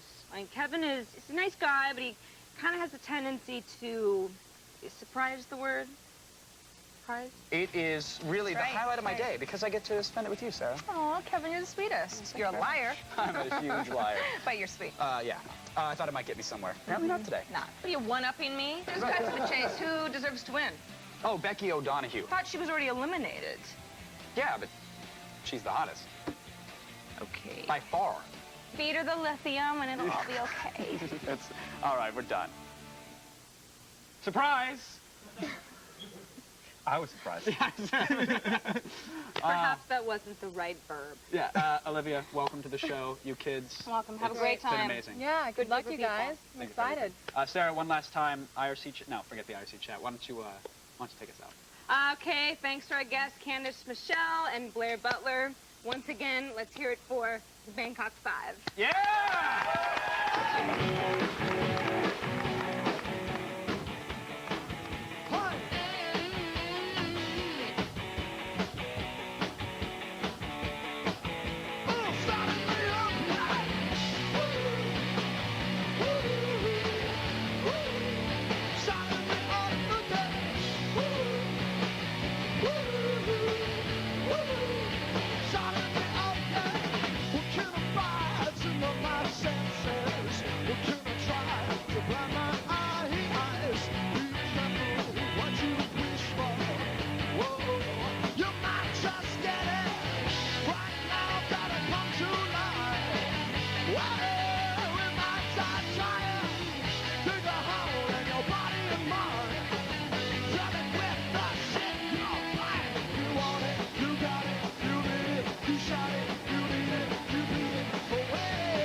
It's Adam Sessler and Morgan Webb. Welcome back to X-Play. These days, the popular culture will lead you to believe that there's nothing cooler than being a ninja. But I interned one summer in college as a ninja, and I can tell you, it's mostly just katana sharpening and paperwork. So, if you want the thrill of stealth combat with all the boredom and office politics of ninjutsu, consider the handheld pleasures of Siphon Filter Dark Mirror. Siphon Filter probably isn't the first game that comes to mind when you think of third-person shooters. Teresa, I'm in. But just as an action stealth title should, Siphon Filter Dark Mirror is quietly strangling the competition. Now available for the PSP, Dark Mirror takes all the fun of biological warfare and shrinks it to fit the small screen. Just as in the original PlayStation title, this game provides a healthy mix of sneaking around, blowing stuff up, and telling other characters what to do. Take cover. Stay with me. Open this door. Okay. Done. Gamers get a chance to play both as Lian Zing Gabe, red section is officially without transport. and as super spy Gabe Logan. Now, when Gabe isn't busy surprising the bad guys, he likes to spend his downtime surfing the World Wide Web for upskirts. Damn it. The server's offline. By the way, Gabe, Clint Eastwood called. He wants his voice back. You bastard. The one problem with this title is that it's harder than my nipples. Damn it. Where are these guys coming from? There are lots of different types of action possible, but they all have to be done without that second analog stick. What the f? Thus, the controls take a little getting used to. Let's try that again. Third time's the charm. But once gamers get the hang of things, gameplay is very solid. There are a wealth of ways to interact with the environment and even more gadgets to play with. The level design provides seamless opportunities to test out your toys. Here's green vision, here's trippy vision, and here's whatever the hell EDSU is supposed to be, EDSU. My guess is that Bob Dole probably had something to do with it. The PSP is a system that is desperately in need of quality games, and Dark Mirror delivers in spades. The solid level design and control mechanics allow gamers the choice of either focusing their energy on stealth or on run and gun tactics. Either way, this is precisely the type of game that makes you glad you bought a PSP. Open this door. Okay. In the end, we give Siphon Filter Dark Mirror a 4 out of 5. Oh, no, that's not the one I'm working on. Try activating this one. Apparently, correspondent Sled Rider has managed to secure a video feed in San Francisco. America, that is the Godfather. We should remember that others live in lands less fortunate. Lands with authoritarian dictators and invasive secret police and rebels with shoddy targeting skills. Like the brawl-filled dystopian future of State of Emergency 2. If video games have taught me anything, it's this. Down with the man. Yep, that patriarchal icon of social homogeneity is a real bastard. Beating me up, not letting me wear socially acceptable alternative wear and hairstyles, and not allowing my ethnic buddies to wallow in cheap stereotypes that come across as a hog of subversive simulacra. Where the drugs coming from? I'm not sure, but I know how we can find out. Yep, in video games, we are so like the people of Belarus. That's another one down. Their Lukashenko is our boss battle, and their real-life threat is our cheap, crappy entertainment. We ain't messing around. This time, they call it State of Emergency 2. In this game, you play as various members of the Freedom Underground Resistance, who are in eternal struggle with the corporation. Wow, with that kind of creative prowess, they should have just titled this Interminable Slog, the game. This is gonna be some show. But they didn't. Instead, they took the groundbreaking yawn that was State of Emergency and gave it a story. McNeil will be executed. You break out of prison, join up with your buddies, and shoot the peons of oppression, all the while discovering a plot involving the government selling drugs to acquiesce the populace. The corporation is moving into the narcotics business, right here in the ghetto. Huxley should be proud. All you do is shoot in this game, and taking a page from good old Fitty, this is bad shooting. Getting that reticle to land on an enemy when you're right in front of him is harder than me using an Indigo Girls album to seduce myself. Is that all you got? Honestly, it's easier to shoot several enemies simultaneously from a distance than it is to do it point blank. In the future, logic is the first casualty. This is a real pity because there's a lot of action on screen and a lot of enemies to shoot, but with your hip damage movement, you'll wish there was only a couple. The sniper rifle offers some improved control, but then again, here, where I'm trying to keep my fellow Neo-Contra from being executed... Matt, what happened? Damn it. You know, I say that when I stub my toe. You killed your friend. Damn it. There are some vehicles to commandeer to mix things up, if by that you mean being bored in a tank. Throw in some passable multiplayer and some mini-games that bring back all the fun of Virginia in October of 2002, and you have a game that's best suited for those who accidentally bought it. Resist bad games by following my orders. A 2 out of 5. Oh, you think that hurts? I'm just getting started. Now, living in a dystopian future seems like it would be a lot of work. Still, it's better than living in post-apocalyptic desolation. At least you've got an authoritarian dictator to keep the trains running on time. And then sometimes you find a game that's just a bit too original. These are games you may not necessarily want to play, but should be remembered and mocked. Please enjoy this installment of Weird Games. Parappa the Rapper changed gaming forever by inventing the rhythm-based video game and reminding the faithless everywhere that... You gotta do what? I gotta believe! The point of the game is to stay on the beat, but Parappa is one of the most decidedly offbeat titles you're likely to find. Well, here I am, with the girl of my dreams, Sunny Funny. Boy, she sure is beautiful today. It's the touching story of a paper-thin hip-hop dog and the flower he loves. Through various thrills and tribulations, Parappa attempts to win the heart of the fickle foliage that has captured his canine affections. Handily, each of these obstacles is easily overcome by using simple button taps to perform some of the most non-sequitur raps this side of crisscross. Every single day, stress comes in every way. I ain't got no time for nobody. My style is rich, dope, fat, and rich. We'll make a cake today that looks rich. Yes, that's a chicken wrapping the recipe to a cake made out of fish.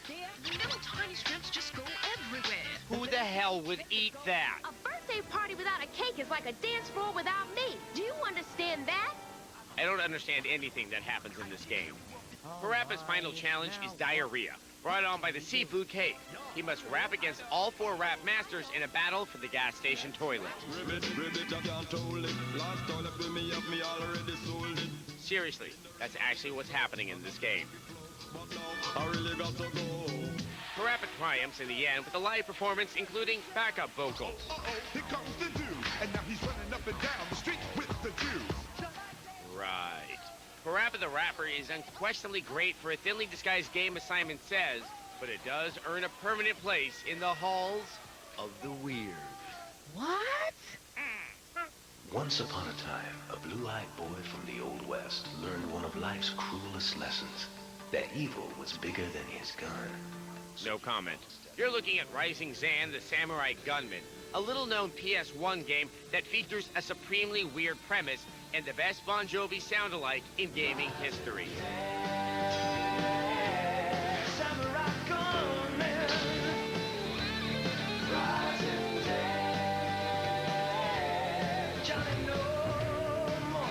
Chased out of his frontier hometown by ninjas, Johnny trains as a samurai in Japan and returns to liberate the West from the invaders. And by the way, my name isn't Johnny. It's the super ultra sexy hero, Zan.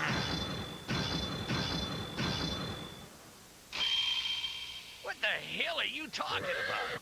What the hell, indeed. As Zan, you'll be spending a disturbing amount of time being attacked by floating straw training dummies.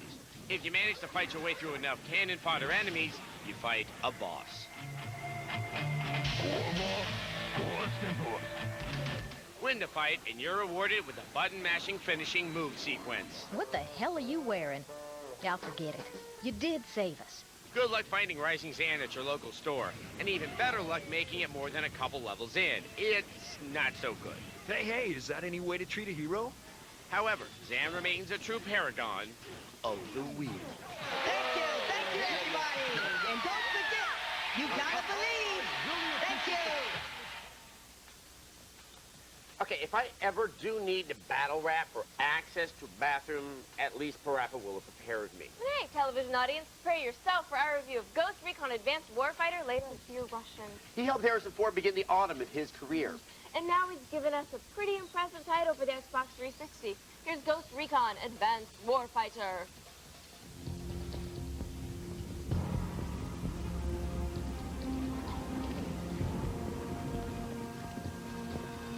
Crosscom activated.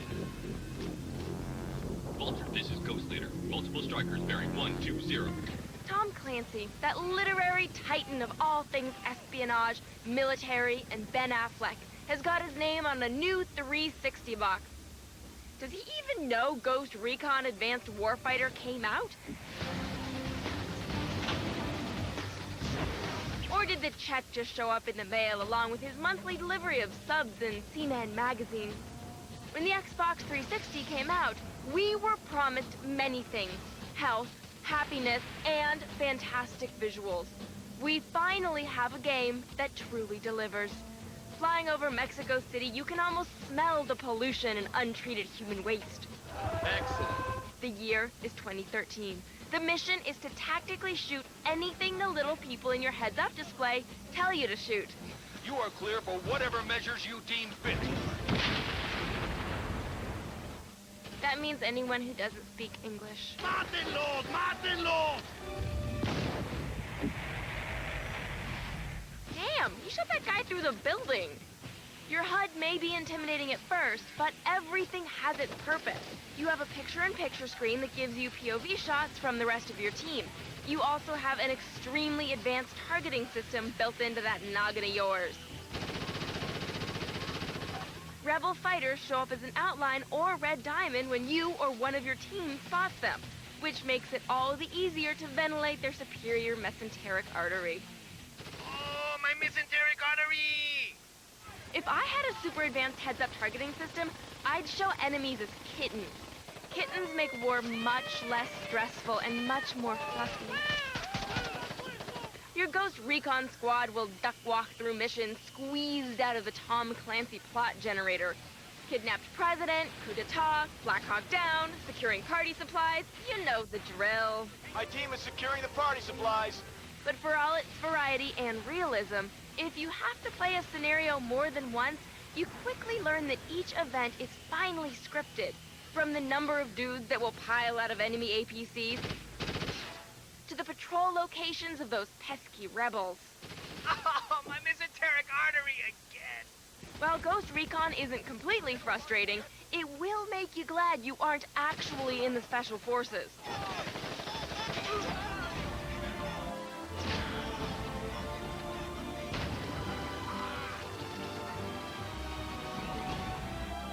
What isn't scripted is the multiplayer, and it is fantastic. Deathmatch, defending, capturing, Ghost Recon fires on every cylinder. This game is damn near perfect as a tactical Clancy adventure. Destroy! Fiery! I say damn near because the predictability and a few graphical glitches keep it from reaching the sublime. Ghost Recon Advanced Warfighter shoots the hell out of 4 kittens out of 5. It seems like developers are finally starting to realize the potential of the 360. Yes, but most of the really good games so far have been shooters. I want to see a great 360 title come out that doesn't involve guns or balls. Do they make games?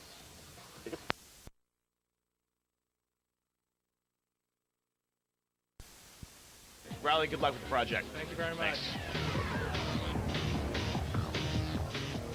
Today's Game Break, it's actually all about games. This is a website called Killer List of Video Games. KLOV.com. Sounds like a rock and roll radio station. KLOV. Yes, it does. But it's Especially not. like that. It is, in fact, a website, and it is the ultimate list of every single arcade game that ever came out. This is the killer list of video games in the arcade. Yes. It's not all of the games for every console and platform out there. But if you are looking for, you know, the perfect anthology, the perfect collection of info on all these different games, these great seminal games that founded this industry, this is the website that you have to hit. You find out about artwork, about sounds, about different variations on some of these arcade cabinets that went out there. It has, like, you know, what the Japanese version of Pac-Man was before it was Pac-Man, or Frogger and all that stuff. They actually have all of the pictures of most of all the cabinets. If you're a classic video game fanatic, you are really going to love, you probably already know about this, but for those that don't, go check it out. It's KLOV.com, the killer list of video games.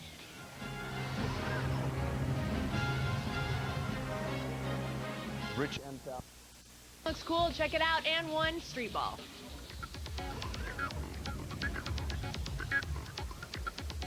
Hey, I'm standing here with the Blood Rain comic book team. I'm a big Blood Rain fan. I think that series is getting progressively better and better. What's it like writing the Blood Rain comic book?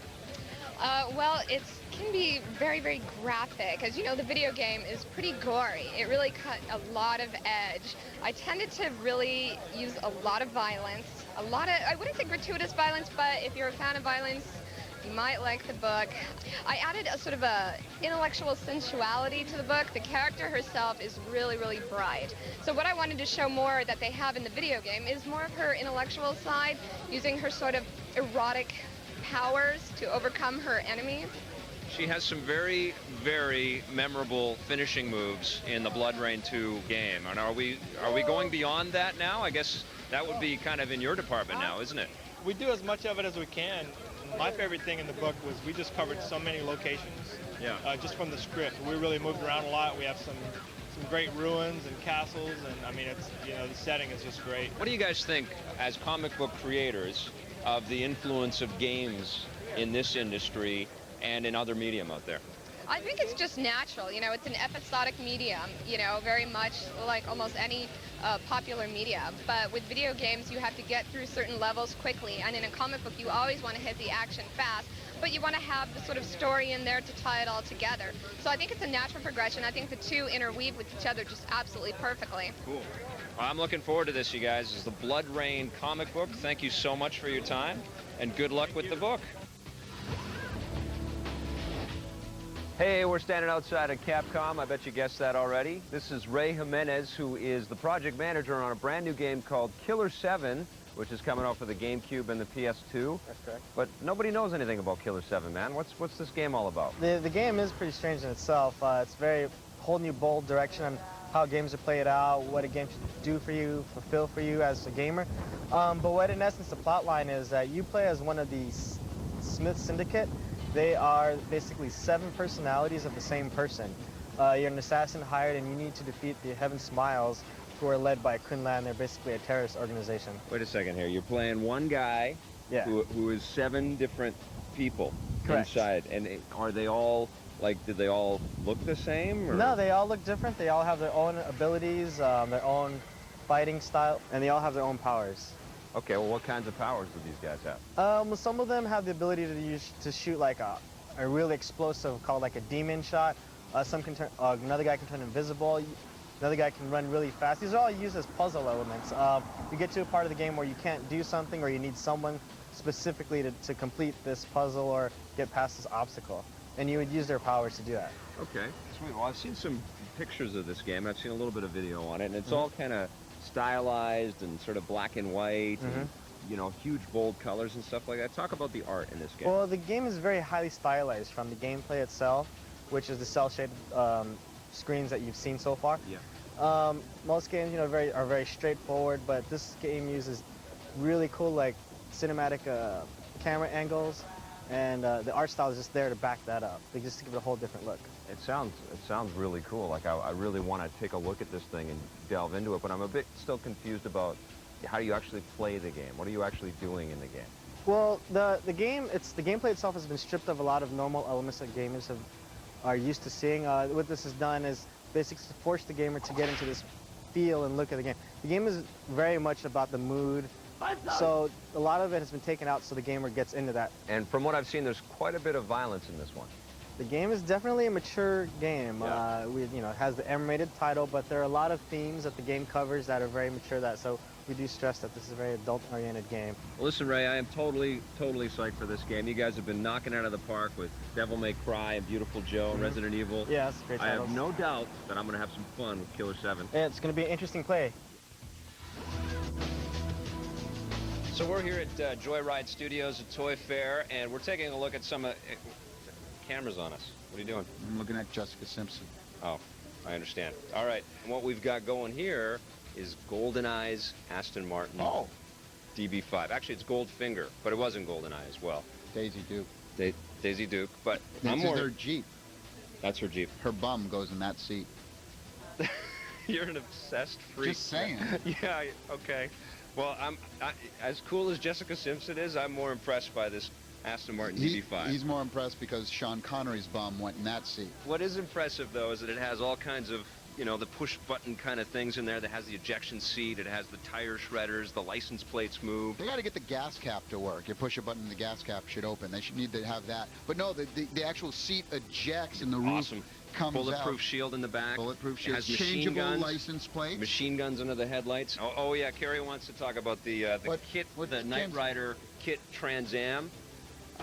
Not a big fan of Knight Rider, I gotta say, but it's cool that there's a Trans Am for the Knight Rider fans out And there. Gable Hasselhoff's bum goes in that seat. But I'd like to focus more on Daisy Duke if we could. All right. Because we have Daisy's Jeep, we have, of course, the old 01 General Lee all over this, all over the place. We got ones you can build, you got ones that come built. Nothing beats the Aston Martin DB5. So go check those out, all from Joyride.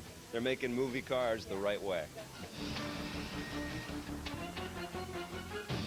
All right, today on Game Break, we're going to be talking about a competitor to the iPod. You guys probably know how big a fan I am of the iPod, but there are other MP3 playing devices out there. Yep, such as? And one of the cool ones is Creative's Zen Micro. And this is actually in direct competition with iPod's Mini, the iPod Mini thing.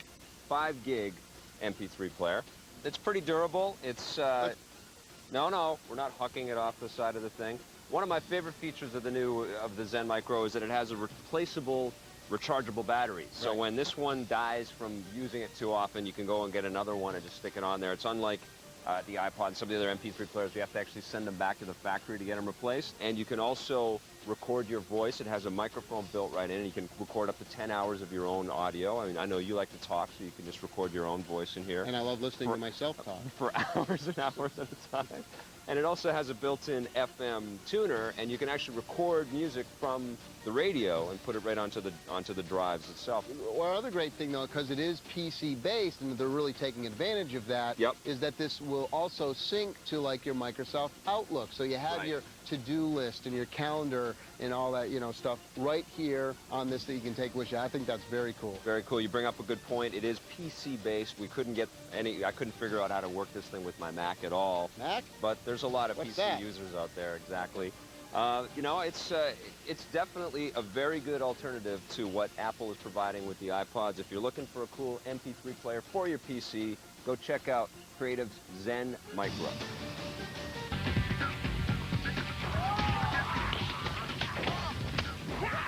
You think I can get, you better ask first.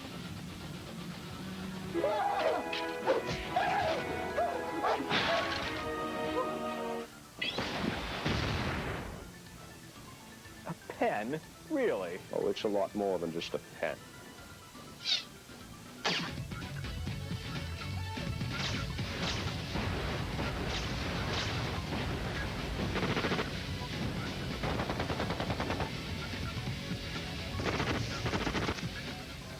Now we get to do the best stuff on this show. Stick around. We're coming right back with more on The Outfit.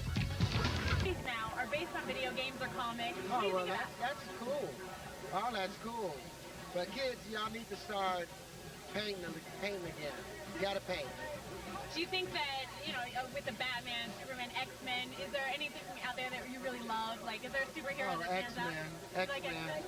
Yeah, I never was a Batman fan, but the X-Men, Spider-Man, I like them. They used to come on every Saturday morning. I used to get up early and watch. So wait, you're trying to say that Spider-Man versus Batman, you'd say Spider-Man? Batman's gay.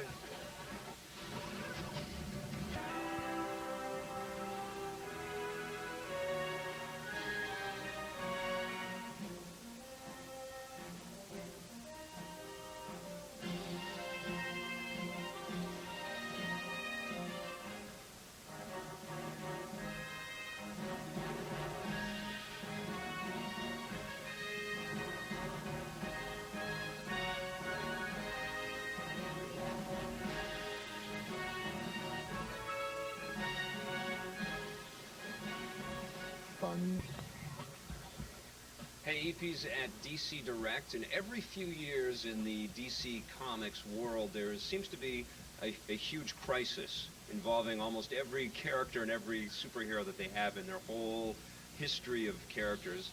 What DC Direct has done is they've built a bunch of different lineups based on all of the sort of crisis books that are out there. We have Crisis on Infinite Earths, which was the Marv Wolfman book from the 80s, so we have a bunch of figures collected from there. We have the Identity Crisis, which is from a couple of years ago. That was where, well, I won't tell you what happens. And then we have the new sort of current crisis that's going on. This is Infinite Crisis, and included in the collection of these new Crisis figures is this giant guy. Who's this guy? What's this guy? And included in the collection of these new Crisis figures is Mongol, who is like 4 times the size of every other figure out there. But I'm betting even Earth 2 Superman could kick his ass. That's just my bet. I really dig the sort of elongated look of Batman, which is in keeping with him being right beside Elongated Man. Very cool. You have the 2 different head sculpts of Alexander Luthor. This is Luthor's son from Infinite Crisis. He's got like the afro look or the cropped afro look. The Flash model, fantastic. Great, great stuff here. If you're a fan of the Crisis books, you got to check these out. All from DC Direct. Hey. What happened to the eye? You know what? I actually lost it in a really weird boating accident. And I just thought I'd make the most of it and still come out tonight. Yeah. This is the year of video game movies. Are you a fan of video games at all? Do you play games? I don't know anything about it. I mean, I'm a huge, I love Pong. I love Space Invaders. So I'm hoping to actually write the script for the Galaga movie. And what would you play in the Galaga movie? One of the bug people. Can you do like an impression of what that character is? Watch out, I'm a bug from Galaga. Still hasn't made Valve. Find out.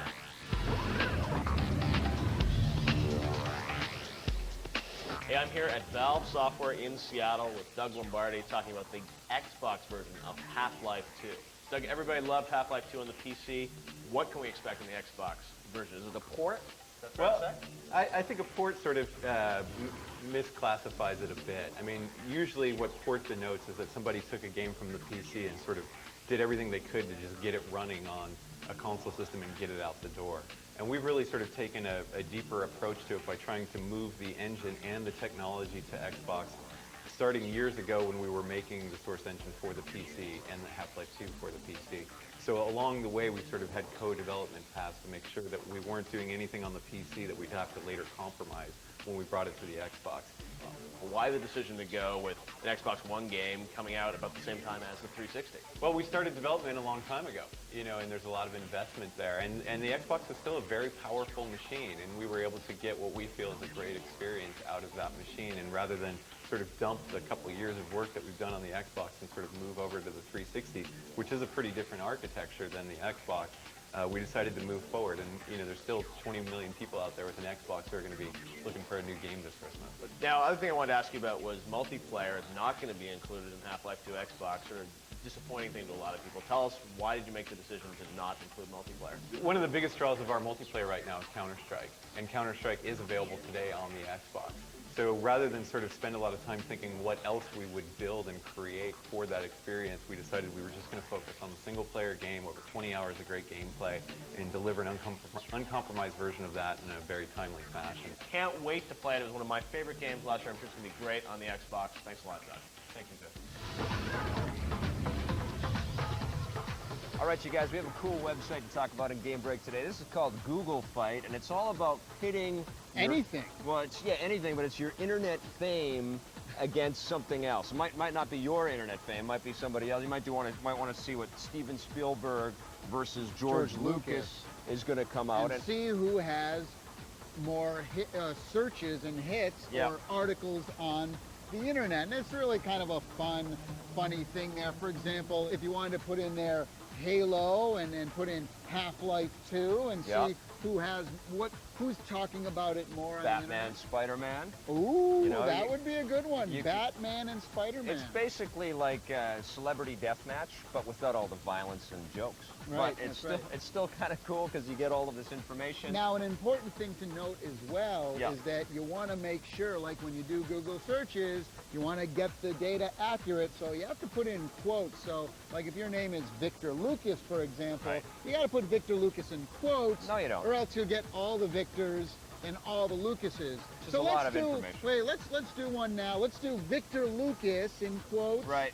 versus Tommy Tallarico in quotes. Actually, take the quotes off of Let's that, see. guys. No. Look Let's at those see how numbers. It fares. That's Let's incredible. See how it I fares. kicked your ass. Let's see how it fares. All right, let's put the quotes back in there Okay. now. And, all Oh, right, you win. see, well, I mean, I have a music career composing, so it's no fair. And you're always Googling yourself. And so I'm always Googling myself. So you're adding like 90% of hits. the hits and traffic. And lots of people out there don't like me. There you go. go. They talk about it on the internet. Well, there you go. So there, see, you know, Lots so of don't traffic. feel too bad. I know. Don't feel too bad. It's all good. So go check it out, you guys. You're gonna have some fun with this one. It's called GoogleFight.com, and it's a pretty cool website. Thanks, Erica. It's the new Wallace and Gromit game. Check it out.